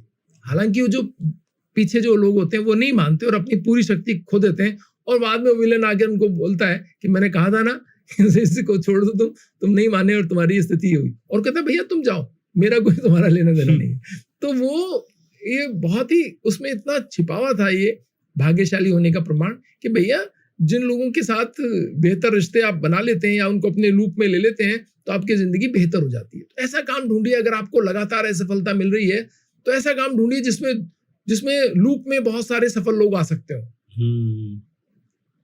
राइट। तो इस तरह से आप अपनी सफलता को नई तरह से परिभाषित कर सकते हैं। जैसे कि सर आपने बताया कि जो सफल व्यक्ति है उसके साथ मिल जाएंगे तो आप भी सफल हो जाएंगे। तो मैं इसीलिए बात करना चाहूंगा कि लोग जो जॉब और बिजनेस को लेकर डिसाइड करते हैं, तो सपोज करो यदि मैं हूं और मुझे जॉब में जाना है, बिजनेस में जाना है, तो मैं अपनी कुंडली देख के क्या मुझे पता लग सकता है कि मुझे जॉब करनी चाहिए, बिजनेस करना चाहिए? बहुत ही आसान बात कैसे? है, रोज हम ये इस चीज के लिए यही तो काम है ना। अगर आपका सूर्य प्रबल है, यानी आपका ऊर्जा ज्यादा है और आप ऑर्डर लेना पसंद नहीं करते, ठीक है, लेकिन अगर आप केवल इस बात को अपने अंदर बना लेते हैं कि ठीक है मैं किसी के मेरा एक बॉस है, इसकी बात मानूंगा, बाकी तो अपनी मर्जी से करूंगा, तो ज्यादातर बार आप जॉब में बहुत सफल रहते हैं। सही। सूर्य प्रधान लोग ज्यादातर बार जॉब में बहुत अच्छे रहते हैं। इसका रीजन है कि वो कामों को ऐसा करते हैं कि आप सोच ही नहीं सकते, सफलता की गारंटी है वो व्यक्ति। अगर आपके पास कोई सूर्य प्रधान व्यक्ति है जिसके लग्न में, दशम में, चतुर्थ स्थान में, अगर सूर्य सप्तम में भी इवन कुछ खामियां ज्यादा हैं उसमें, लेकिन फिर भी वो चल सकता है, तो ये है। और भाग्य में पंचम में, नवम स्थान में, पंचम में यहाँ सूर्य है। राशियों का फर्क तो पड़ेगा, बाकी ग्रहों का भी पड़ेगा, मैं ऐसा नहीं कहता, लेकिन मोटा मोटे आप कह सकते हैं कि ये जॉब के लिए बने। इसमें राजयोग से गवर्नमेंट जॉब भी आती है, इसमें कंपनियों के बड़े जॉब भी आते हैं। जितने भी बड़े लीडर्स हैं, लीडर्स मतलब कॉर्पोरेट के, हाँ, उनमें सब में आपको ये कॉमन फैक्टर मिलेगा कि उनके सूर्य अच्छे मिलेंगे, ये निश्चित बात है। अब दूसरे ग्रहों की स्थिति से उनकी स्थिति कम ज्यादा हो सकती है, लेकिन अकेला ये ग्रह आपके जीवन को, मतलब कुंडली में अगर ठीक है तो आपको जॉब में, क्योंकि आप सारी चीज नहीं कर सकते, आपको फाइनेंस में आप बहुत बढ़िया नहीं है, आप टेक्नोलॉजी में हो सकता है कि आपका अगर शरीर बेहतर नहीं हो तो आपको दिक्कतें आ रही हो, और आप टीम आपके अनुसार नहीं चलती हो, वहां तो जॉब में तो जरूरी है क्योंकि मालिक कह रहा है इसका काम करो, इसके ऑर्डर फॉलो करो, तो वो रिजल्ट तो ले आएगा, उसको तो पता है रिजल्ट कैसे लाने। वो अपने लिए ला पाए नहीं ला पाए इसमें मैं संदेह है। मैं बहुत बार कुंडलियों में देखता हूँ कि ऐसा होना मुश्किल हो जाता है उस जो खुद के सूर्य प्रधान व्यक्ति के, कि खुद के बिजनेस में वो उतना सफल नहीं हो पाता जब तक कि बड़े सितारे उसको सपोर्ट नहीं कर रहे हो। लेकिन वो दूसरों के लिए तो ऐसा किंग मेकर है कि जिस भी जगह पर खड़ा हो जाता है वो जिंदगी बदल देता है। बिल्कुल राइट। सामने वाले की। तो आप सूर्य प्रधान व्यक्ति ढूंढ लीजिए अपने साथ। अब आपके लिए कह रहा हूँ, अगर स्टाफ में कोई सूर्य प्रधान व्यक्ति है तो आपका तो काम बिल्कुल आधा तो क्या 90% तो वही कर देगा। आपके जिम्मे तो खाली हाँ या ना कहना ही छोड़ेगा वो बस, या फाइनेंस इकट्ठा करना। वो इतने बड़े बड़े काम करते जाएगा कि आपको धन की इतनी आवश्यकता पड़ेगी कि आपको लगेगा भैया आगे से आगे मैं दौड़ रहा हूँ, मेरे को तो पीछे, तो वो धन आपको बार बार लगाने के लिए जरूरत पड़ेगी बस।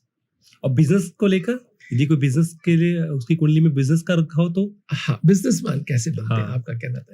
देखिए जैसे सूर्य के लिए मैंने कहा है ना कि सूर्य प्रधान व्यक्ति बिजनेस के अंदर अच्छे होते हैं, ऐसे ही जो बृहस्पति, बुध और शुक्र है ना, और शनि का है कंसिस्टेंसी, यानी लगातार निरंतरता जब रखनी हो, निरंतर प्रयासों के अंदर, तो शनि वो है जो प्रयासों में निरंतरता रखता है। उसके पास ऊर्जा है, वो ऊर्जा में निरंतरता है, और केंद्र स्थानों में शनि है, तो वो आप फेल होंगे पास होंगे उसको चिंता नहीं है, लेकिन वो काम लगातार करेगा। तो आपके अंदर वो लगातार बहने वाली ऊर्जा है, तो बिजनेस में आप सफल हो सकते हैं। तो शनि के साथ अगर शुक्र की अच्छी कोई संबंध बन रहे हो कुंडली के अंदर, और बुध और बृहस्पति का अच्छा कोई संबंध बन रहा हो, बुध बृहस्पति शुक्र की अच्छी स्थिति बन रही हो, तो आप अच्छे धनवान मतलब बिजनेसमैन हो सकते हैं। और इसके साथ वो मंगल जुड़ जाए तो भूमि से आपका, अगर बृहस्पति जुड़ जाए शिक्षा के क्षेत्र में बिजनेस अच्छा हो सकता है। आपका अगर शुक्र जुड़ जाए तो आपके जितने भी जो आनंद देने वाले क्षेत्र हैं उनके अंदर आपका बेहतर हो सकता है। फिल्मों में प्रोड्यूसर या इस तरह की चीजों में आप अच्छा धन कमा सकते हैं। तो विभिन्न प्रकार के शुक्र के अंदर आप कपड़ों का, जवाहरात का, ज्वेलरी का, आर्टिफिशियल ज्वेलरी, अगर इसमें राहु जुड़ जाता है तो, केतु जुड़ जाता है तो, अन्य प्रकार के जो खरे, तो बहुत सारे फिर अलग अलग क्षेत्र जुड़ते चले जाते हैं, और अलग अलग तरीके से आप धनवान हो सकते हैं, बिजनेस आपका अच्छा हो सकता है। लेकिन सर आपने जब बात करी शुक्र ग्रह की और शनि ग्रह की, आज हमारे यदि हम बात करते हैं ग्रहों के अंदर, तो सबसे ज्यादा शुक्र ग्रह की बात होती है कि किसी को शुक्र ग्रह लग गया 6 साल का, 10 साल का, तो उसकी लाइफ बहुत डाउनफॉल चली जाती है ना। शनि ग्रह को भी हम बहुत अलग तरीके से देखते हैं। लोग काफी ज्योतिषी जो डरा भी देते हैं शनि ग्रह को लेकर कि आपके शनि ग्रह चल रहा है आपके यहाँ में। तो इन ग्रहों का क्या प्रभाव होता है हमारे बिजनेस में, जॉब के अंदर और रिलेशनशिप के अंदर? तीनों में प्रभाव देखना है। ग्रहों का तो प्रभाव ही है, जीवन तो उसी से चल रहा है। कुछ ग्रह है जो बहुत ज्यादा आपकी लाइफ के अंदर बहुत ज्यादा पॉपुलर है, बोलते हैं इनको। तो आप शनि से बात शुरू कर लेते हैं। हाँ, हम शनि से बात शुरू करते हैं। शनि की बात करते हो, यस, आपको 7.5 है तो आपके कर्म फल को भुगतने के लिए आप तैयार रहिए, है ना। आपके कर्म जो है वो आप वो तय करेंगे, मतलब आप पिछले जन्मों के या इस जन्म में किए हुए कर्म उसका फल देने के लिए 7.5 आपके साथ है। तो 7.5 जब जीवन में आ रही हो तो आप समझ जाइए कि भाई आपको अब जो पिछले कर्म है उनके लिए तैयार है आप। तो उसकी उस अलर्ट, चलो आ गए, हमारी लाइफ में आ गया, हमने अलर्ट कर दिया, लेकिन उसको, उस प्रभाव को थोड़ा कम करने के लिए कुछ ऐसी चीजें होगी जो हम उसको कम कर सकते हैं। नियमों की पालना करिए और अपने जो काम है उस पर डटे रहिए, उसमें अरुचि न दिखाइए। और अगर जैसे लोग कहते हैं भाई शनि मंदिर में शनि को आप तेल चढ़ाते हैं, उसकी वो भी एक बात है, लेकिन मैं कहता हूँ श्रम साध्य जो लोग हैं, ओके, उनके लिए अगर आप कोई अच्छा करते हैं, हाँ। जो मेहनत मजदूरी ईमानदारी से अपना काम कर रहे हैं, उनके लिए अगर आप कुछ उनको दान करते हैं या उनके लिए कोई अच्छी भावना रखते हैं या उनके सहयोग करते हैं उनको, तो आप एक बात मान लीजिए, अगर 7.5 आ गई तो आपको एक्स्ट्रा काम के लिए 25% एक्स्ट्रा काम के लिए तैयार रहिए आप। कि भाई आपको 100 रुपए तब मिलेंगे जब आपको 125 या 150 रुपए का आप काम करोगे, तब तो इसके लिए तैयार हो जाइए। या तो आपको सहायता में किसी करना है, सेवा करनी है, किसी भी रूप में कर दीजिए आप। तो अगर आप अपने मन में सेवा के रूप में कर देंगे तो आपको वो एक्स्ट्रा काम नहीं करना पड़ेगा ओवर टाइम, या आपको वो हानि नहीं होगी, जो आपका पैसे आ रहे हैं वो कोई खराब जगह लग करके वो पैसा डूब नहीं जाए आपका। तो वो अपने जो आपने छोड़ा है, देखिए क्या है एक बहुत क्लियर बात है, जब आपकी अच्छी जिंदगी चल रही हो, अच्छा हाँ, जीवन चल रहा हाँ। हो, तो आपको कम से कम है ये कि 10% आपको अच्छे कार्यों में लगाना चाहिए, लगाना है चाहिए ना? आपकी इनकम का। इनकम का, हाँ, है ना, आय का 10% हम्म, आपको अच्छे कार्यों में, आप इसमें अगर कंजूसी कर रहे हैं हम्म, तो वो आपको कहीं एक साथ ना देना पड़ जाए, हाँ, तो वो शनि की 7.5 ही है ओके, कि वही है। हाँ। तो भाई आपने जो एक्स्ट्रा जो बचा के रखा था उससे जो भी जनरेट किया था, लोग कहते हैं मैं तो सारा ही डूब गया, तो तुमने सारा ही नहीं दिया, मतलब उसी से ही किया। अच्छा, उसी से किया जो कुछ किया। हाँ, तो वो जो भी किया तो आप सब देने के लिए तैयार रहिए। हम्म, तो ये है। और कई लोग इसके बावजूद भी सर्वाइव कर जाते हैं, तो फिर वो पता नहीं कितना पुण्य करके आए हैं हाँ, प्रारब्ध का। आप देखते हैं कि पता नहीं क्या क्या बुरे कर्म किए जा रहे हैं, बिल्कुल। और फिर भी तो, लेकिन आप देखेंगे, मैं नाम तो नहीं लूंगा, लेकिन कई ऐसे सितारे हैं जिन्होंने बड़ा निर्मम व्यवहार किया दूसरों से, लेकिन वो फिर भी नंबर 1 नंबर 2 रहे जीवन के अंदर, लेकिन उन्होंने अच्छे कर्म भी किए साथ साथ में, और उन लोगों को किए जो अपनी पसंद से किए हालांकि, लेकिन उन्होंने वो सारी चीजों को मेल जोल करके एक ऐसी व्यवस्था बनाई जिसके अंदर अच्छे कर्मों की भी एक कड़ी रखी, और जो है हालांकि उनको उनके जो पिछले प्रारब्ध से जुड़े हुए कर्मों का फल है कि वो एकाकी जीवन जी रहे हैं, लेकिन फिर भी अपन ये कहेंगे कि उन्होंने अच्छे कर्म भी बहुत किए, और इसका प्रभाव है कि उनकी पोजीशन लगातार अच्छी बनी रही, कि अच्छे कर्मों का उनकी कुंडली देख करके लोगों को दिखाया जाता है। मतलब मैं कहता हूं कि देखो भाई, ये हम नाम ना लेना चाहें, लेकिन फिर भी हम कह सकते हैं कि उनका जीवन समस्याओं और तनावों से भरा होने के बावजूद सफलता के ऊंचे मापदंड उन्हें अपने अच्छे कर्मों से किए, यानी इस जीवन में करने वाले कर्मों से। तो आप सब समझते हैं कि कौन व्यक्ति जो बड़ा सितारा जो एकाकी है, तो नाम लेने की हमें आवश्यकता नहीं है, बिल्कुल, लेकिन वो लेकिन उन्होंने कर्म बहुत बहुत क्रूर हो गए। वो कभी दूसरों के ऊपर अपनी जिद और अपने दूसरों को तनाव देने में, लोग कहानियां सुनाते हैं उनकी, हम जो अंदर जो मीडिया से जुड़े हुए लोग हैं वो जानते हैं कि उन्होंने क्या किया। तो वो जो तनाव है जो दूसरों लोगों उनको लेकर का, अगर ऐसा नहीं होता तो वो कहाँ होते, मतलब वो सोचने वाली बात है। उनका जीवन कितना सुखमय और आनंदित करने वाला होता, क्योंकि उन लोगों को बहुत आनंदित किया अपने कला के माध्यम से, लेकिन बाकी चीजों से वो परेशानी में खुद भी रहे और दूसरों को भी रखा, तो इसका फल फिर कहीं ना कहीं तो आपको। सर यही पे शुक्र ग्रह का प्रभाव कैसे होता है? अभी आपने शनि के लिए बताया, अब शुक्र के लिए कैसा होता प्रभाव? शुक्र ग्रह बहुत ही नीतिगत ग्रह है, मतलब शुक्र ग्रह का प्रभावी होने का सबसे पहली बात ही यही है कि आप ज्ञानवान हो। मतलब शुक्र का मतलब यही है कि आपको कोई ना कोई आप चीज में आपके पास स्पेशलिटी है। अदरवाइज शुक्र प्रभावी आपकी कुंडली में तो तय है कि आपको कुछ ना कुछ बढ़िया आता है, ठीक है, उसका प्रभाव आपको मिलेगा या नहीं मिलेगा। जैसे शनि और शुक्र का साथ होना टेक्नोलॉजी के अंदर आपको मदद करता है, तो जिनकी आप बात कर रहे हो सारे टेक्नोलॉजी वाले ही लोग हैं, आप समझ लीजिए कि उन्होंने कंप्यूटर शिक्षा ली, चाहे बीबीए किया, बीसीए किया, एमसीए किया, चाहे इंजीनियरिंग आईटी सेक्टर में किया, उन्होंने टेक्नोलॉजी के क्षेत्र में कुछ भी किया, चाहे संगीत में लगे हुए हैं तो टेक्नोलॉजी, संगीत भी आजकल टेक्नोलॉजी। तो शुक्र का अगर चंद्रमा से संबंध हो जाता है और फिर बुध भी साथ हो जाता है, तो आप संगीत में, कला में, इनमें भी आप बेहतर हो जाते हैं। तो आप शुक्र की जब बात करते हैं तो वो लगातार बदलते रहने वाला ग्रह है, यानी आज आपके पास बढ़िया, जैसे आप देखते हैं फिल्मों में, आज हिट है, कल वो घर पे खाली बैठे, और तो वो लगातार कोई कंटिन्यूटी नहीं है उसके पास। वो आपको कभी सफलता देगा, कभी आप जूझ रहे होंगे, परिश्रम कर रहे होंगे, कभी आप उस सफलता का आनंद ले रहे होंगे, कभी आनंद के अंदर होंगे, कभी आप परेशानी में होंगे, कभी तो आप बिल्कुल ऐसे होंगे कि आज का दिन तो वही पता नहीं कैसा ही है ना, 7वें आसमान पर, और पता चल रहा है कि आप मिट्टी में पड़े हुए अगले दिन कि भाई क्या हुआ, बोले यार कुछ नहीं है, आज तो कोई पार्टी देने वाला ही नहीं है, कोई पार्टी सही बात है। तो वो दोनों स्थितियां शुक्र प्रधान एक स्थिति, लेकिन जिनका शुक्र उच्च का होता है, स्वराशिष्ट होता है, और बृहस्पति से उसको चंद्रमा से अगर अच्छी शुक्र, तो पूरे निरंतरता, पूरे जीवन की गारंटी। शुक्र आपकी कुंडली में अगर बहुत बेहतरीन है तो पूरे जीवन आप हास्य, विनोद और लोगों को प्रसन्नता देने वाले, खुद थोड़ी समस्या में भी हो लेकिन लोग आपके बारे में बहुत अच्छी राय रखते हैं, और बहुत ही जीवन सुखमय और सुखद आपका गुजरता है, वैवाहिक जीवन तो स्पेशली। सर इसी में एक बात बोलना चाहूंगा कि आपने बताया कि शुक्र ग्रह और शनि ग्रह का ये प्रभाव होता है, लेकिन हम वहीं पर देखते हैं कि एक ही इंसान एक ही टाइम पर जन्म ले रहा है, एक अनिल अंबानी का बेटा बन रहा है और एक वही सड़क पे किसी न किसी झोपड़पट्टी में है। क्या ये ग्रहों का प्रभाव जो है, शुक्र ग्रह का प्रभाव या शनि ग्रह का प्रभाव या अन्य किसी सूर्य ग्रह का प्रभाव, क्या ग्रहों के प्रभाव से भी ये सब कुछ होता है? आपने बहुत ही गूढ़ सवाल किया है ज्योतिष का कि भाई एक ही परिस्थिति में पैदा हुए लोग,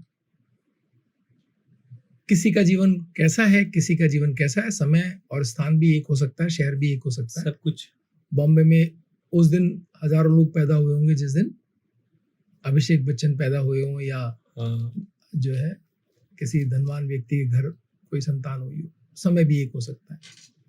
देखिए क्या है, इस बात को समझने से पहले एक बहुत गूढ़ बात ज्योतिष की समझनी पड़ेगी कि जीवन आता कैसे है। जीवन आने के लिए पहले प्रक्रिया बहुत पहले शुरू हो जाती है, यानी आपके जन्म लेने से पहले बहुत पहले ही एक प्रक्रिया शुरू हो जाती है, जिसके बाद जीवन वो कंसीव करते हैं माता पिता, और प्रारब्ध से कर्म फल के सिद्धांत के अनुसार उनको कैसा जीवन मिलना है, कैसे उनके माता पिता होंगे, क्या उनकी स्थिति होगी, फिर माता पिता के जो गुण हैं, यानी जो डीएनए है, जिसको अपन डीएनए बोलते हैं आज स्थिति में, उनके गुण धर्म कैसे हैं, उनके संचित पुण्य कैसे हैं, उनके परिवार के संचित पुण्य कैसे हैं, इसके आधार पर, और जो प्रारब्ध से उनको क्या मिलना है, इसके आधार पर जन्म होता है किसी व्यक्ति का। तो ये बिल्कुल ऐसी बात है जिससे आप देखते होंगे कि मैंने आपको उदाहरण से बताया था, भगवान राम के अपन बात कर रहे थे कि उनको उनके माता पिता ने बहुत वर्ष पहले तपस्या करके ये मांगा था भगवान से कि प्रभु आप हमें अब संतान के रूप में चाहिए, और उन्होंने उनको आशीर्वाद भी दिया कि ठीक है मैं तुम्हें संतान के रूप में आऊंगा, लेकिन तुरंत नहीं आए क्योंकि वो परिस्थिति ही नहीं थी। ठीक है, परिस्थिति नहीं थी, और वो कार्य जो उनको अपने कर्मफल सिद्धांत से करने थे श्री राम को, तो वो कैसा था कि पिता से अलग होना था। पिता से अलग होना था तो पिता के जीवन में वो श्रवण कुमार आए, श्राप आया, माता से वो वचन लिए गए, कैकेयी ने वचन दिए, कितना ज्यादा कॉम्प्लिकेशंस थे, जिसके बाद वो जीवन हम समझ पाते हैं कि कैसा गुजरा। ऐसा नहीं हुआ होगा क्या कि राम जी के जन्म के समय कुछ और लोग जन्म, आज भी बहुत सारे लोग उसी टाइम पर उसी समय पर जन्म लेने का उनको प्रयास किया जाता है, तो उसमें उनके संचित पुण्य जो सोल आ रही है वो जन्म लेने का मतलब है मात्र से शिशु का नेवल यानी अलग हो जाना, नेवल कट होना, जो कट लगता वो है जन्म। चाहे शिशु बाहर आ गया, लेकिन वो जब तक मात्र और शिशु के अलग अलग नहीं हुए हैं तब तक वो एक ही इकाई माने जाते हैं। बिल्कुल, जैसे ही नेवल कटता है वो ये जन्म है। ठीक है, तो इसमें बहुत सारी जो ग्रहों की स्थितियां किस समय कंसीव हुए, वो कंसीव होने का समय भी निर्धारित है। उस समय जब हुए तो उसमें वो कोई 8 महीने रहा है गर्भ में, कोई 9 महीने रहा है, कोई 7 महीने ही रहा है। टाइम तो एक है, लेकिन वो अलग अलग परिस्थिति। लेकिन एक बात मैं आपको निश्चित कह सकता हूं इसमें, उनके साहस का स्तर, मतलब आपके पास बंदूक तो मिलेगी आपको। जैसे सूर्य अगर 11:10 पे जन्म हुआ है आपका, मान लीजिए मई के महीने में, तो आपके अंदर वो जो प्रचंडता होगी ना, वो तो वैसी ही होगी। आप चाहे ड्राइवर हैं, चाहे सफाई कर्मी है, चाहे आप अकाउंटेंट हैं, और चाहे आप किसी बहुत ही धनवान व्यक्ति के या नेता हैं या जहां कहीं भी है, तो वो आपका साहस का स्तर, आपको जब भी कोई चैलेंज, आप स्वाभिमान, तो आपका वो स्तर वही होगा। आप कहेंगे नहीं भैया मेरे को ऐसा मैं नहीं सुनूंगा। कई लोगों को देखा होगा कुछ नहीं होता उनके पास, कुछ नहीं होता, अगले दिन की कोई नौकरी नहीं है, लेकिन अपने मालिक से बात करते हैं, मैं नहीं रहूंगा, आज संभाल तेरी नौकरी, बिल्कुल ऐसे बोल के निकल जाते हैं। उनको क्या पता कि लेकिन उनको अंदर से उनको फील है कि बोल्डनेस नया रहती है उनमें, मतलब उनमें वो एक खुद का एटीट्यूड बोल सकते हैं, वो सूर्य देता है या मंगल देता है। वो 1 मिनट में कि नहीं करना मुझे, क्योंकि ईश्वर ने उनको शक्ति अंदर से पता है कि मेरे को दूसरा कुछ मिल जाएगा, या वो जो दूसरा सितारा राहु या केतु उनकी दुर्गति करवाने के लिए बिल्कुल तैयार है कि अगले 6 महीने इसको जब तक नहीं थपेड़े लगेंगे तब कि इसको समझ नहीं आएगा। तो वो दोनों में से कोई भी एक बात होने की पूरी संभावना है। या तो राहु का वो एटीट्यूड जिससे उनको थपेड़े लगने, और या सूर्य की वो ताकत जिससे उसको हीरा बनना है।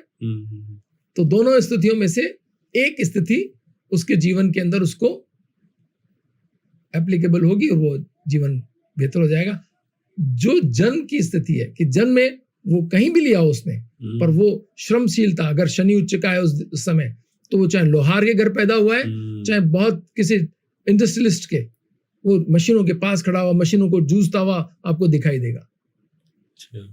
वो उसकी चीज वो सामने आप देख सकते हैं। वो इमोशंस का लिए, अगर चंद्रमा जिस दिन उच्च का है उस दिन वो चाहे 1000 बच्चे पैदा हो दुनिया में कहीं भी, वो भावनात्मक स्तर उनका एक जैसा रहेगा। वो फीलिंग्स उनकी दूसरों के प्रति उनकी समझ, उनकी भावनात्मक जो प्रतिक्रिया है, वो लगभग दूसरे ग्रह तय कर रहे होंगे।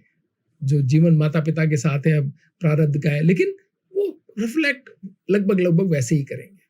तो जैसे हम देखते हैं ना कि दो लोग आपस में बात करते हैं, आपको क्या कहते हैं, ये तो बिल्कुल मेरे जैसा है, बिल्कुल मेरे जैसा है, वो और कुछ नहीं है। कई बार वर्ड्स आते हैं ये चीज को लेकर कि यार ये तो बिल्कुल इसका नेचर मेरे जैसा नेचर है। तभी तो हम बैठ पा रहे हैं जब हम दोस्त है। तो मित्रता में, जीवन को समझने में, जीवन साथी में भी, जीवन साथी जुड़ने में, ऐसे ग्रहों की स्थितियां जो सामने हो वो बहुत ही जुड़ाव वाली होती हैं, वो बहुत फर्क डालती हैं जीवन के अंदर, बहुत ज्यादा आपको जोड़ती हैं ग्रहों की स्थितियां एक दूसरे से। तो ये वो जो छिपे हुए कारण हैं जिन्हें हमें पता नहीं होता, लेकिन हम उनके साथ साथ चलते हैं।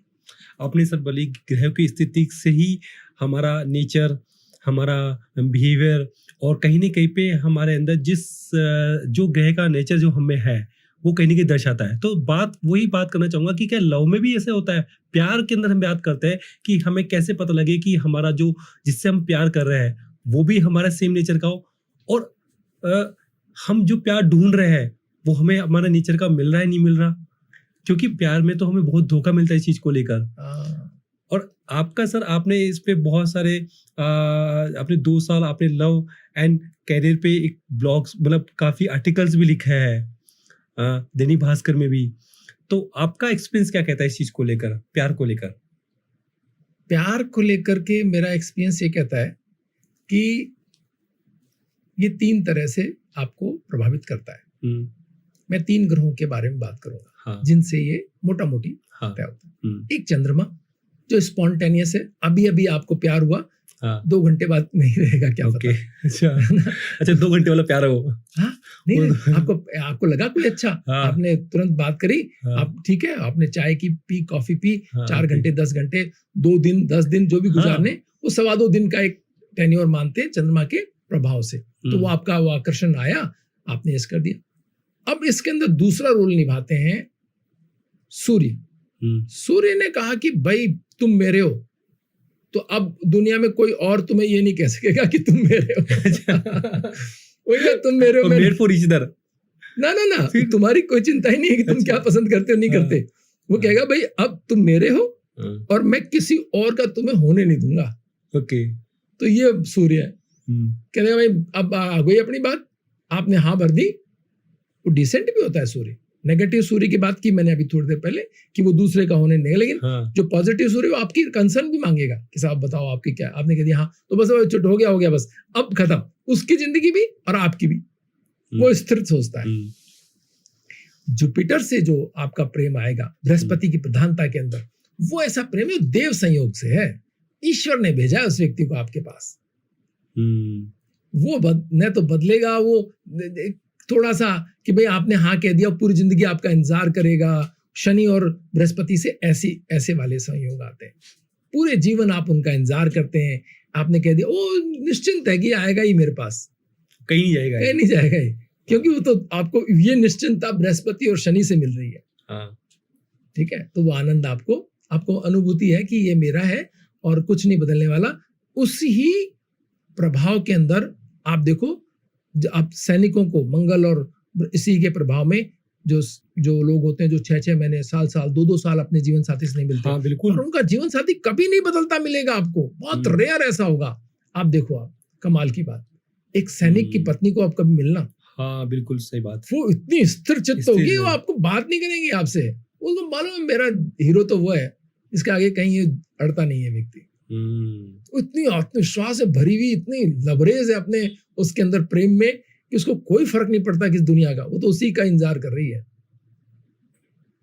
वो है, वो प्रारब्ध से जुड़ा हुआ प्रेम है। वो सैनिकों का, सैनिक जो कभी चुनते हैं जो अपने जीवन साथी के रूप में सैनिकों को, वो सोचो क्या लोग, क्या प्रेम होता होगा। और सैनिक भी वहां बॉर्डर पे खड़ा हुआ गन लेकर के या अपने देश की रक्षा में वो निश्चिंत है कि मेरा जीवन साथी बिल्कुल नहीं डिगेगा। वो जो प्रेम आता है वो प्रारब्ध से आता है, वो मंगल और बृहस्पति की सानिध्य से आता है। वैसा अडिग प्रेम है कि कभी नहीं बदलता। और आप देखो, जीवन साथी चला गया, जीवन चला गया उसका युद्ध में या किसी भी कारण से, तभी भी वो बिल्कुल अडिग रहते हैं, अडिग रहते हैं, शादी नहीं करते। हाँ। और परिवार वाले बहुत दबाव बना के, कभी कभार ऐसा होता है, हम देखते हैं कि आज जीवन, हाँ। आज के आधुनिक उसमें अपन इस बात को नहीं बढ़ावा देंगे कि वो विवाह ना करें, उनका जीवन है, युवा है, हाँ, तो वो अपना जीवन सेटल करें। लेकिन वो बड़े दबाव में आकर के ही फैसला लेते हैं।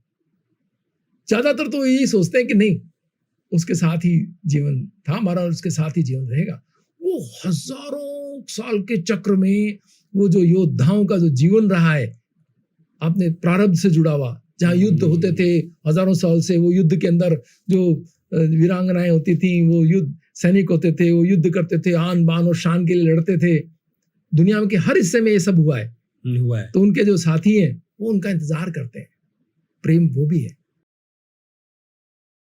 ना। तो ये अलग अलग शुक्र का प्रेम देखिए ना आप आज प्रेम है, महीने भर बाद में बोले किसकी बात कर रहे हो वो देखते हो फटाफट वाला प्रेम। हाँ, वो शुक्र से, व्हाट्सएप चैट वाला। हाँ, कि आपने चैटिंग करी और बस 2 दिन तक, ये शुक्र का प्रेम है। ये कब बदल जाएगा कोई भरोसा नहीं है। और किसके सामने कौन साथी था, कब आज कौन है, कल कौन है, कुछ नहीं।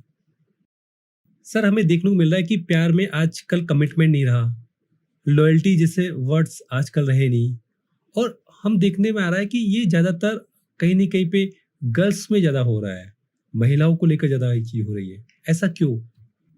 नहीं, ऐसा नहीं है कि महिलाओं में ज्यादा हो रहा है। हाँ। ये सभी में हो रहा है। पुरुष तो पहले से ही ऐसे ही थे, हाँ। है ना। वो मतलब उनके अंदर ये दर्द बहुत ज्यादा थी, लेकिन अब जब सब चीजें सामने आ रही हैं तो हमें वो दिखाई दे रहा है। हाँ। ठीक है। महिलाओं के स्वभाव में जो परिवर्तन, आप इसको स्वभाव में परिवर्तन कह सकते हैं। यस। तो जब स्वभाव में पहले वो सह जाती थी, आज नहीं सह रही हैं, ये अंतर तो माना जा सकता है। और आगे बढ़कर के भी पुरुषों की तरह से व्यवहार कर रही हैं, ये भी माना जा सकता है। तो दोनों स्थितियों के अंदर 2 चीजें बहुत महत्वपूर्ण हैं।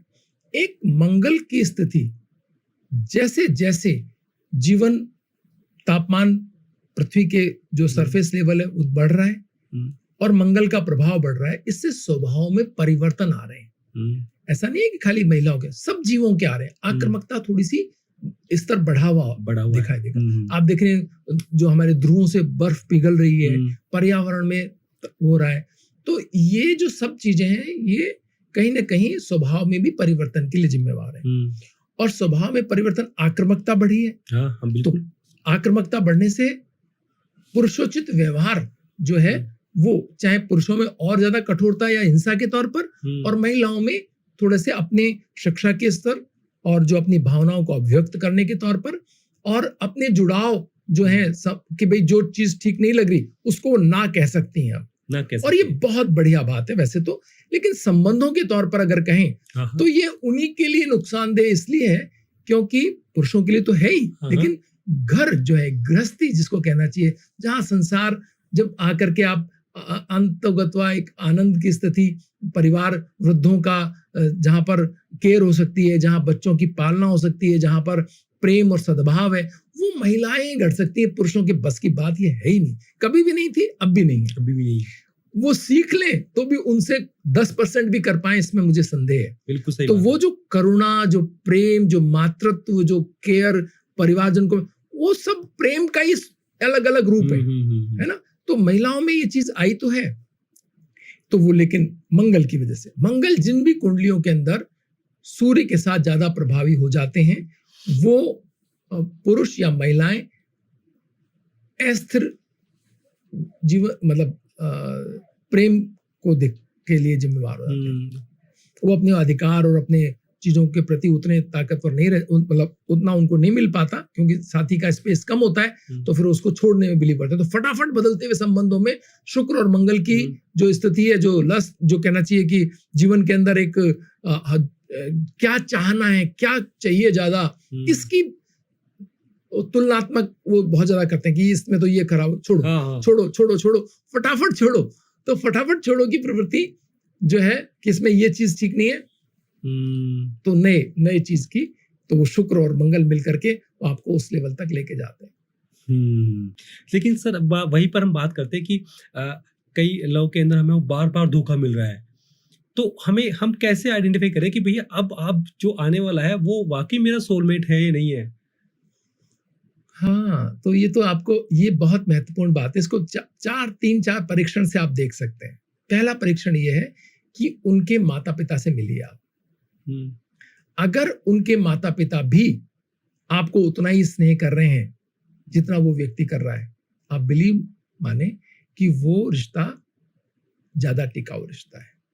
नहीं, मैं तो यदि कुंडली के माध्यम से देखा जाए तो कुंडली के माध्यम से देखना बहुत मुश्किल है, क्योंकि तो वो व्यक्ति देखा है, ज्योतिषाचार्य तो देख ही पाएंगे। ज्योतिषाचार्य वही, यदि हम वही कह रहे हैं, ज्योतिषाचार्य यदि हम किसी ज्योतिषाचार्य के पास जाए कि हम किसी वो बता सके कि ये चीज है जो आपके, अब जब आप प्यार में करने जा रहे हो, ये सोलमेट आपके लिए है या नहीं है, उनको तो कभी संदेह ही नहीं होता। वो तो पहले ही एक दृष्टि में, आप दो कुंडली लेके मेरे पास आए तो मुझे तो कोई समस्या ही क्या आने वाली है, तो बता देंगे कि भाई तो आपका वो कौन सी चीज देखोगे आपकी, हाँ ये सोलमेट कहाँ ये है आपके। इस बार आपको इन चीजों को देखकर आपका सोलमेट आपके लिए परफेक्ट है। वो चौथे, छठे, 8वें और 12वें चंद्रमा अगर एक दूसरे के क्रॉस नहीं हो रहे हैं, तो मोटा मोटी आपका जीवन ठीक चल सकता है, अगर आपकी पसंद, आपके बाकी चीजें मेल खा रही हैं तो।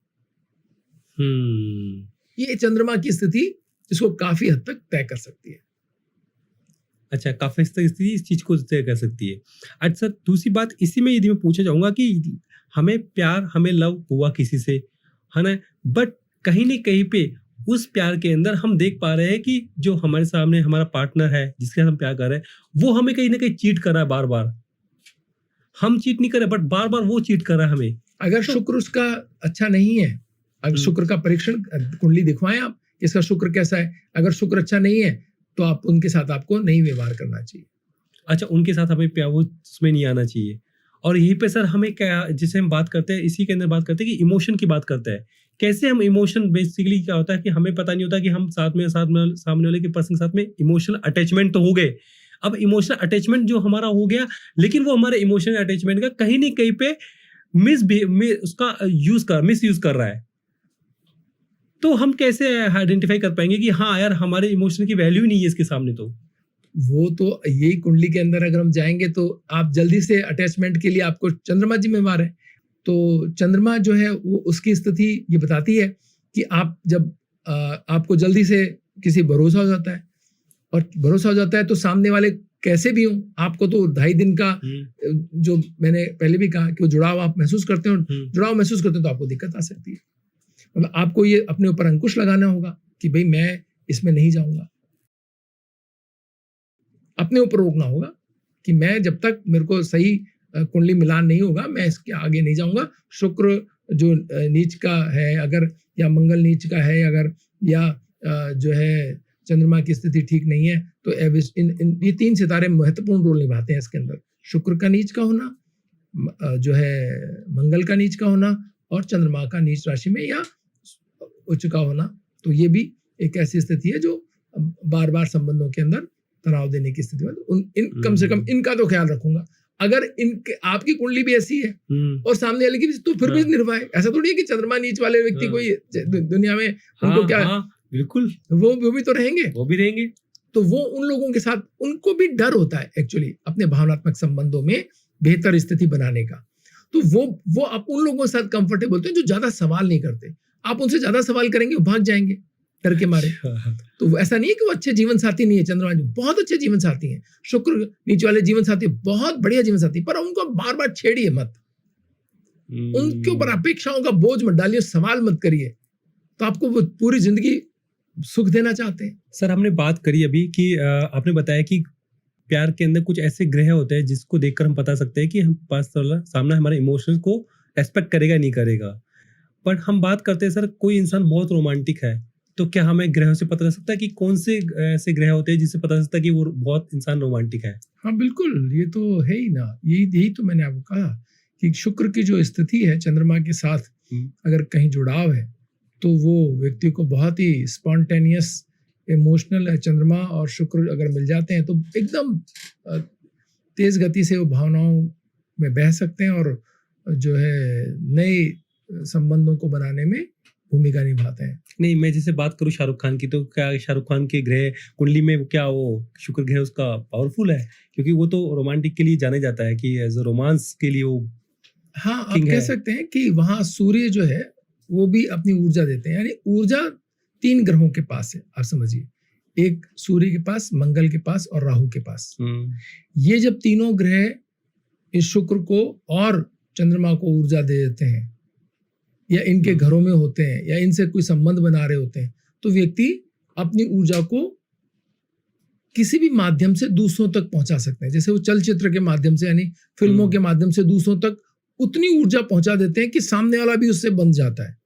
तो अपनी आवाज की कशिश, जैसे आप देखते हैं सभी संगीतकार या गायक गीतकार, वो अपनी आवाज की कशिश से हजारों लोगों को बांध लेते हैं। आपके दृश्य फिल्मांकन में कैमरामैन, आपकी स्टोरी में कहानी, ऐसे ही व्यक्ति भी अपने हाव भाव और अपने शब्दों के माध्यम से, डायलॉग राइटर्स उन शब्दों को बुनते हैं और उनके हाव भाव से वो मतलब इमोशंस ट्रेवल करते हैं, स्प्रेड करते हैं, यानी वो एक ऐसी जगह पे आपको ले जाते हैं जहां पर बहुत सारे लोग आप जुड़ जाते हैं। तो ये एक ऐसी विधा है जिसको हम कहते हैं कि अगर शब्दों के अंदर हम कहें तो हमारे जो ये चक्र है, 7 चक्र, ठीक है, 7 चक्रों के अंदर अलग अलग तरह की ऊर्जा विद्यमान है। मूलाधार चक्र से लेकर सहस्त्राधार चक्र तक कई महर्षि योगी आप देखते हैं। शाहरुख खान ही क्यों, हजारों ऐसे लोग जैसे श्री रविशंकर हैं, आप देखिए अध्यात्म के अंदर, है ना, बाबा रामदेव हैं योग के अंदर, है ना, ऐसे बहुत सारे लोग हैं जो अपने कर्मों या अपने ज्ञान या अपने प्रेम की या अपने ईश्वरीय उसको वो प्रारब्ध से लिखा के लाते हैं कि इतना तो उनको मिलेगा। उसको फैलाने के लिए फिर वो इतने सारे लोगों को साथ जोड़ते हैं, टीम बनाते हैं। वो टीम जो है उनको वहां तक लेके जाती है। तो इस तरह से वो एक दूसरी चीजों के संयोग से बढ़ते हुए वो चीज आगे बढ़ती है और एक से हजारों से लाखों करोड़ों तक पहुंच जाती है। हम बात इसमें मैं बात करता हूँ कि यदि फिजिकल रिलेशनशिप के लिए बात करता हूँ, कई बार क्या होता है कि एक रिलेशनशिप के अंदर फिजिकल कहीं न कहीं पे रिलेशनशिप सही नहीं हो पाता, तो क्या वहां पर भी एक कुंडली काम करती है हमारी?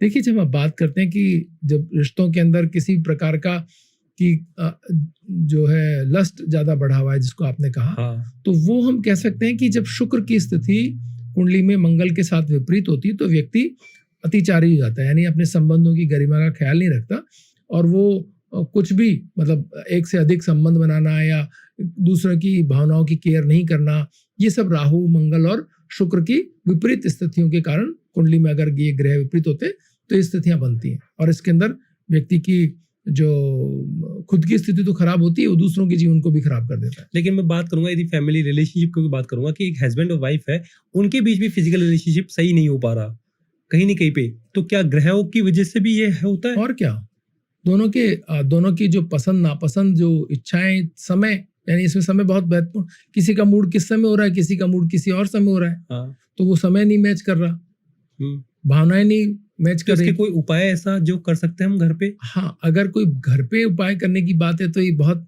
महत्वपूर्ण बात यह है कि इसमें जिसके पास समय है, यानी दोनों में से एक के पास, जिस भी के पास ये सहने की क्षमता है या उसके पास अगर ये स्थिति है कि वो वेट कर सकता है दूसरे की भावनाओं का, तो उसे इंतजार करना चाहिए उसके दूसरे व्यक्ति के नॉर्मल होने का। क्योंकि अगर वो जब कभी भी अगर पास जाने की कोशिश करेंगे ऐसे व्यक्तियों के जहां संबंधों में कोई मधुरता नहीं है, तो वो एक्चुअली एक ऐसी कॉम्प्लिकेटेड सिचुएशन है जिसको संभालना कोई आसान बात नहीं है। और बार बार अगर ये हो रही है तो फिर इसके ऊपर कुंडली दिखानी चाहिए, क्या उपाय हो। अगर मोटा मोटी हम बात करें, अगर यहीं पर हमें किसी को राय देनी हो तो हम ये कहेंगे हाँ। कि एक दूसरे के संबंधों को, भावनाओं को समझने की आवश्यकता है। इसके अलावा अगर कोई आध्यात्मिक उपाय करना चाहे तो अमावस्यापूर्ण, आप देखेंगे ये जो कुछ भी हो रहा है, तनावपूर्ण जो क्षण आते हैं, हाँ। ये चंद्रमा की स्थिति से आते हैं। यानी चंद्रमा अगर आपके अष्टम यानी उसके अंदर गुजर रहा है, जब गोचर के अंदर अष्टम स्थान से गुजर रहा है, आपके चतुर्थ स्थान से गुजर रहा है, 12वें स्थान से गुजर रहा है, सप्तम से गुजर रहा है, लग्न से गुजर रहा है, तो स्थितियां ऐसी हो सकती हैं। या सप्तमी, अष्टमी, द्वादशी, अमावस्या और पूर्णिमा की स्थिति के अंदर भी आपको भाव के आवेग आ सकते हैं। तो वो बहुत समझने की जरूरत है कि ऐसे दिनों के अंदर जब भाव के आवेग आ रहे हो तो अपने साथी से थोड़ा डिस्टेंस बनाएं। और जब उनको एक पूर्णिमा के व्रत ऐसे व्यक्तियों को करने के लिए कहा जाता है, अमावस्या को दान करने के लिए कहा जाता है, तो ये स्थितियां होती हैं जिनसे वो चीजों को आप संभाल सकते हैं। सर, घर के अंदर पॉजिटिव एनर्जी लाने के लिए कुछ रेमेडीज है जो हमारे ऑडियंस को आप बताना चाहोगे? कुछ ऐसी रेमेडीज कर सकते हैं जिससे हमारे घर पे कुछ पॉजिटिव एनर्जीज आए? हाँ बिल्कुल, हम अगर बात करें आपके घर के अंदर सकारात्मक ऊर्जा बने तो इसके लिए आपको अपने घर के अंदर, घर के जो उत्तर और पूर्व की जो दिशाएं हैं वो खुली रखनी चाहिए। अगर आप उत्तर और पूर्व की दिशा खुली रखते हैं, खिड़कियां रखते हैं, वहां से प्रकाश पूर्व से और उत्तर से अगर आपके घर में हवाएं आती हैं तो इसके मायने ये है कि आप नई ऊर्जा, नए विचार और एक दूसरे के प्रति सामंजस्य की भावना आप में बढ़ सकती है। आप इस उत्तर पूर्व के कोनों को साफ सुथरा रख सकते हैं, वहाँ फुल यानी जो ग्रीनरी लगा सकते हैं, फूल ऐसे पौधे जिनमें फूल आते हैं वो वहाँ लगा सकते हैं, तुलसा के पौधे रख सकते हैं, देवताओं का स्थान बना सकते हैं, मंदिर रख सकते हैं। तो अपने घर को अगर आप उस तरीके से सुसज्जित रखते हैं, हल्के रंगों का उपयोग वहाँ कर सकते हैं, तो ऐसा करने से आपके घर में सकारात्मक ऊर्जा रहेगी, संबंधों में थोड़ी जो है। और आतिथ्य सत्कार, जिस घर में भी आतिथ्य सत्कार होता है, आने जाने वालों के लिए अच्छे जो उनके मनोभावों से उनकी सेवा होती है, उस घर में आपसी रिश्ते बहुत बेहतर रहते हैं। और सर, मैं इसी तरीके से पूछता हूँ कि यदि किसी को मनी को लेकर बहुत प्रॉब्लम फेस कर रहा है, जैसे आपने बताया, तो कुछ छोटी सी ऐसी रेमेडीज जो, क्योंकि आज हमारी बहुत सारी ऑडियंस आज जानना चाह रही है कि कुछ छोटी छोटी इसी रेमेडीज हम जान पाए जिससे हमारी कुछ मनी की प्रॉब्लम को हम दूर कर सके। अगर आप कोई आर्थिक समस्या झेल रहे हैं तो आपको छोटे जीवों को, क्योंकि आर्थिक समस्या झेल रहे हैं तो बड़े दान आप नहीं कर सकते, इसके मायने ये है। और जैसा कि मैंने कहा, अपनी आय का 10वां हिस्सा, आप कोई भी आर्थिक स्थिति के अंदर हो, आपको अपने आय का कुछ हिस्सा दान करना चाहिए, एक बात। और दूसरी चीज ये है कि आप अगर छोटे जीवों के, चींटियों के लिए जो है, अगर आप थोड़ा थोड़ा जो है भुना हुआ आटा, उसमें जो है शक्कर मिला करके और रोज नित्य अगर आप उनके कीड़ी नगरे को आप खिलाते हैं तो ये थोड़े ही दिनों में, महीने, 1.5 महीने, 1.25 महीने में आप देखेंगे कि आपकी आर्थिक स्थिति सुधरने लगेगी। आप नित्य एक रोटी अगर गाय को खिलाते हैं तो आपकी स्थिति बेहतर होगी। नित्य आप जो आपके आसपास जो कुत्ते हैं उनको अगर आप, कुत्ते मतलब निर्जीव, ये जो ऐसे जीव जो अपना भोजन खुद नहीं तैयार करते, पक्षियों के लिए अगर चुगा देते हैं, तो ये तीनों चारों चीजें अगर आप करते हैं, हालांकि ये इस बात पर भी निर्भर करता है कि आपको कौन से ग्रह से आपको तकलीफ आई है, तो अगर आप इस तरह से करते हैं तो आपको शीघ्र आर्थिक लाभ मिल सकते हैं।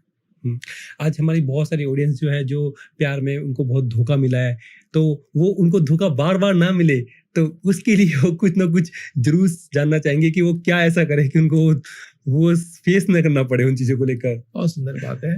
देखिए, अगर आप प्रेम के अंदर बार बार, और सर आपका अनुभव इसमें बहुत रहा है, आपने दैनिक भास्कर में आपके आर्टिकल्स थे वो इसको लेकर, लव को लेकर, और बहुत लोग आपको इससे जानते हैं सारी चीजों को लेकर कि आपने बहुत सारा एक लोगों को जीवन के अंदर इस चीज में बहुत काफी कुछ चीजें बताई है। बिल्कुल बिल्कुल। राजस्थान पत्रिका में 16 साल तक मैंने इमोशनल कैरियर कॉलम लिखा है, हजारों लेटर्स आते थे वहाँ, और बहुत सारे लोग इस बात के लिए हमसे बात कर पूछते थे कि क्या इसका जो है रेमेडी हो सकती है, उनके जीवन में कैसे बदलाव आए। तो जब बात होती है धोखे की, अगर कोई बात कर रहा है, कोई कह रहा है कि प्रेम के अंदर उन्हें धोखा ना मिले, इस चीज पे अगर सबसे महत्वपूर्ण बात करनी हो तो हम कह सकते हैं उन्हें जुपिटर यानी बृहस्पति की शरण में जाना चाहिए। अगर आप देखेंगे स्थिरता के लिए अपने मनोभावों को जल्दी जल्दी आप अपने भाव प्रकट ना करें। अगर आप अपने अंदर जज्ब करते हैं अपने इमोशंस को, तो आपको धोखे मिलने की संभावना कम हो जाती है, पहली बात। और दूसरी बात यह है कि आप बृहस्पति यानी कि पीली जो दाल है मूंग के साथ, अगर आप बुधवार को भिगोते हैं हाँ, चने की दाल को, और बृहस्पतिवार को उसे उसका दान करते हैं, तो ये आपके लिए बेहतर बात हो सकती है। एक हर मंगलवार को अगर आप हनुमान चालीसा का पाठ करते हैं और हनुमान जी के मंदिर जाते हैं, तो ये भी चरित्र निर्माण में बहुत बड़ी भूमिका निभा सकता है। आपको बार बार मिलने वाले धोखे कम हो जाएंगे या नहीं मिलेंगे लगभग। आप इस अगर आपकी कुंडली में ऐसे दुर्योग हैं तो भी आपको बहुत मदद मिलेगी। एंड सर, बहुत सारी ऑडियंस ने हमारे बहुत सारे रेमेडीज मिली है चीज़ों को लेकर। अब मैं एक लास्ट जो मेरा सवाल रहेगा वो यही रहेगा कि आज करियर को लेकर सभी यंगस्टर्स कहीं ना कहीं पे है ना सोच रहे हैं कि हम कौन सा कैरियर चूज करें, क्या हमें कैरियर चूज करना चाहिए, कहाँ जाना चाहिए, इंजीनियरिंग में जाना चाहिए, मेडिकल फील्ड में जाना चाहिए या फिर अनदर फील्ड में जाना चाहिए।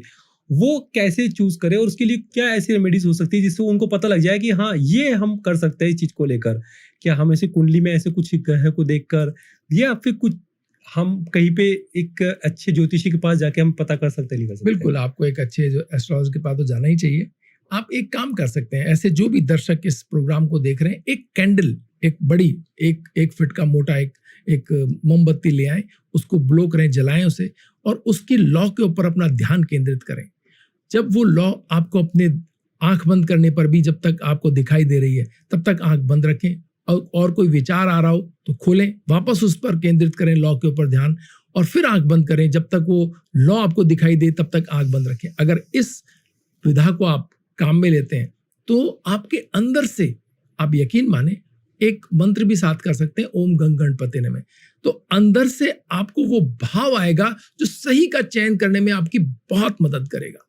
यानी आप खुद ही अपनी चीजों को बेहतर बना सकते हैं।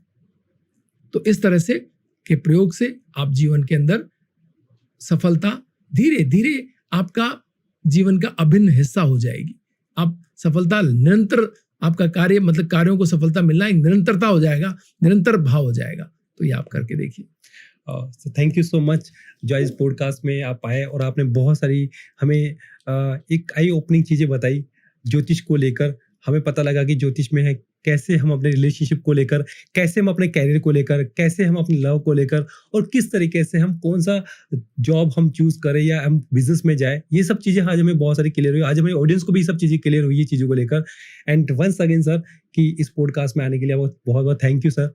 जो इस पॉडकास्ट में आके आपने बहुत सारी चीज़ें को मैंने खुद ने आज बहुत सारी चीज़ें सीखी है, लर्निंग ली है आपसे लेकर। आपके सभी दर्शकों को बहुत सारी शुभकामनाएं। और ज्योतिष एक ऐसी विधा है जो जीवन को एक तरह से प्रकाशवान करती है। अगर आप इसकी मदद लेते हैं तो आप अपने चीजों को बेहतर देख पाते हैं, बेहतर समझ पाते हैं, और ऐसा हो, ईश्वर करे कि ऐसा हो कि उन सबको कोई ना कोई दिशा मिले।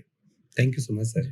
थैंक यू सो मच दोस्तों इस वीडियो को एंड तक देखने के लिए। आज इस वीडियो में जो हमने बातें करी रिलेशनशिप को लेकर, लव को लेकर, करियर को लेकर और मनी को लेकर, तो इस वीडियो से आपने क्या लर्निंग ली आप मुझे कमेंट सेक्शन में लिख के जरूर बताइए। और इस वीडियो को आप लाइक कीजिए, मैक्सिमम लोगों तक शेयर कीजिए और हमारे चैनल को सब्सक्राइब कीजिए, क्योंकि आप हमें सपोर्ट करोगे तभी हम डे बाय डे ऐसे अच्छे अच्छे वीडियोस आपके लिए लेके आएंगे जो आपको बहुत सारा नॉलेज देंगे। So once again thank you so much दोस्तों।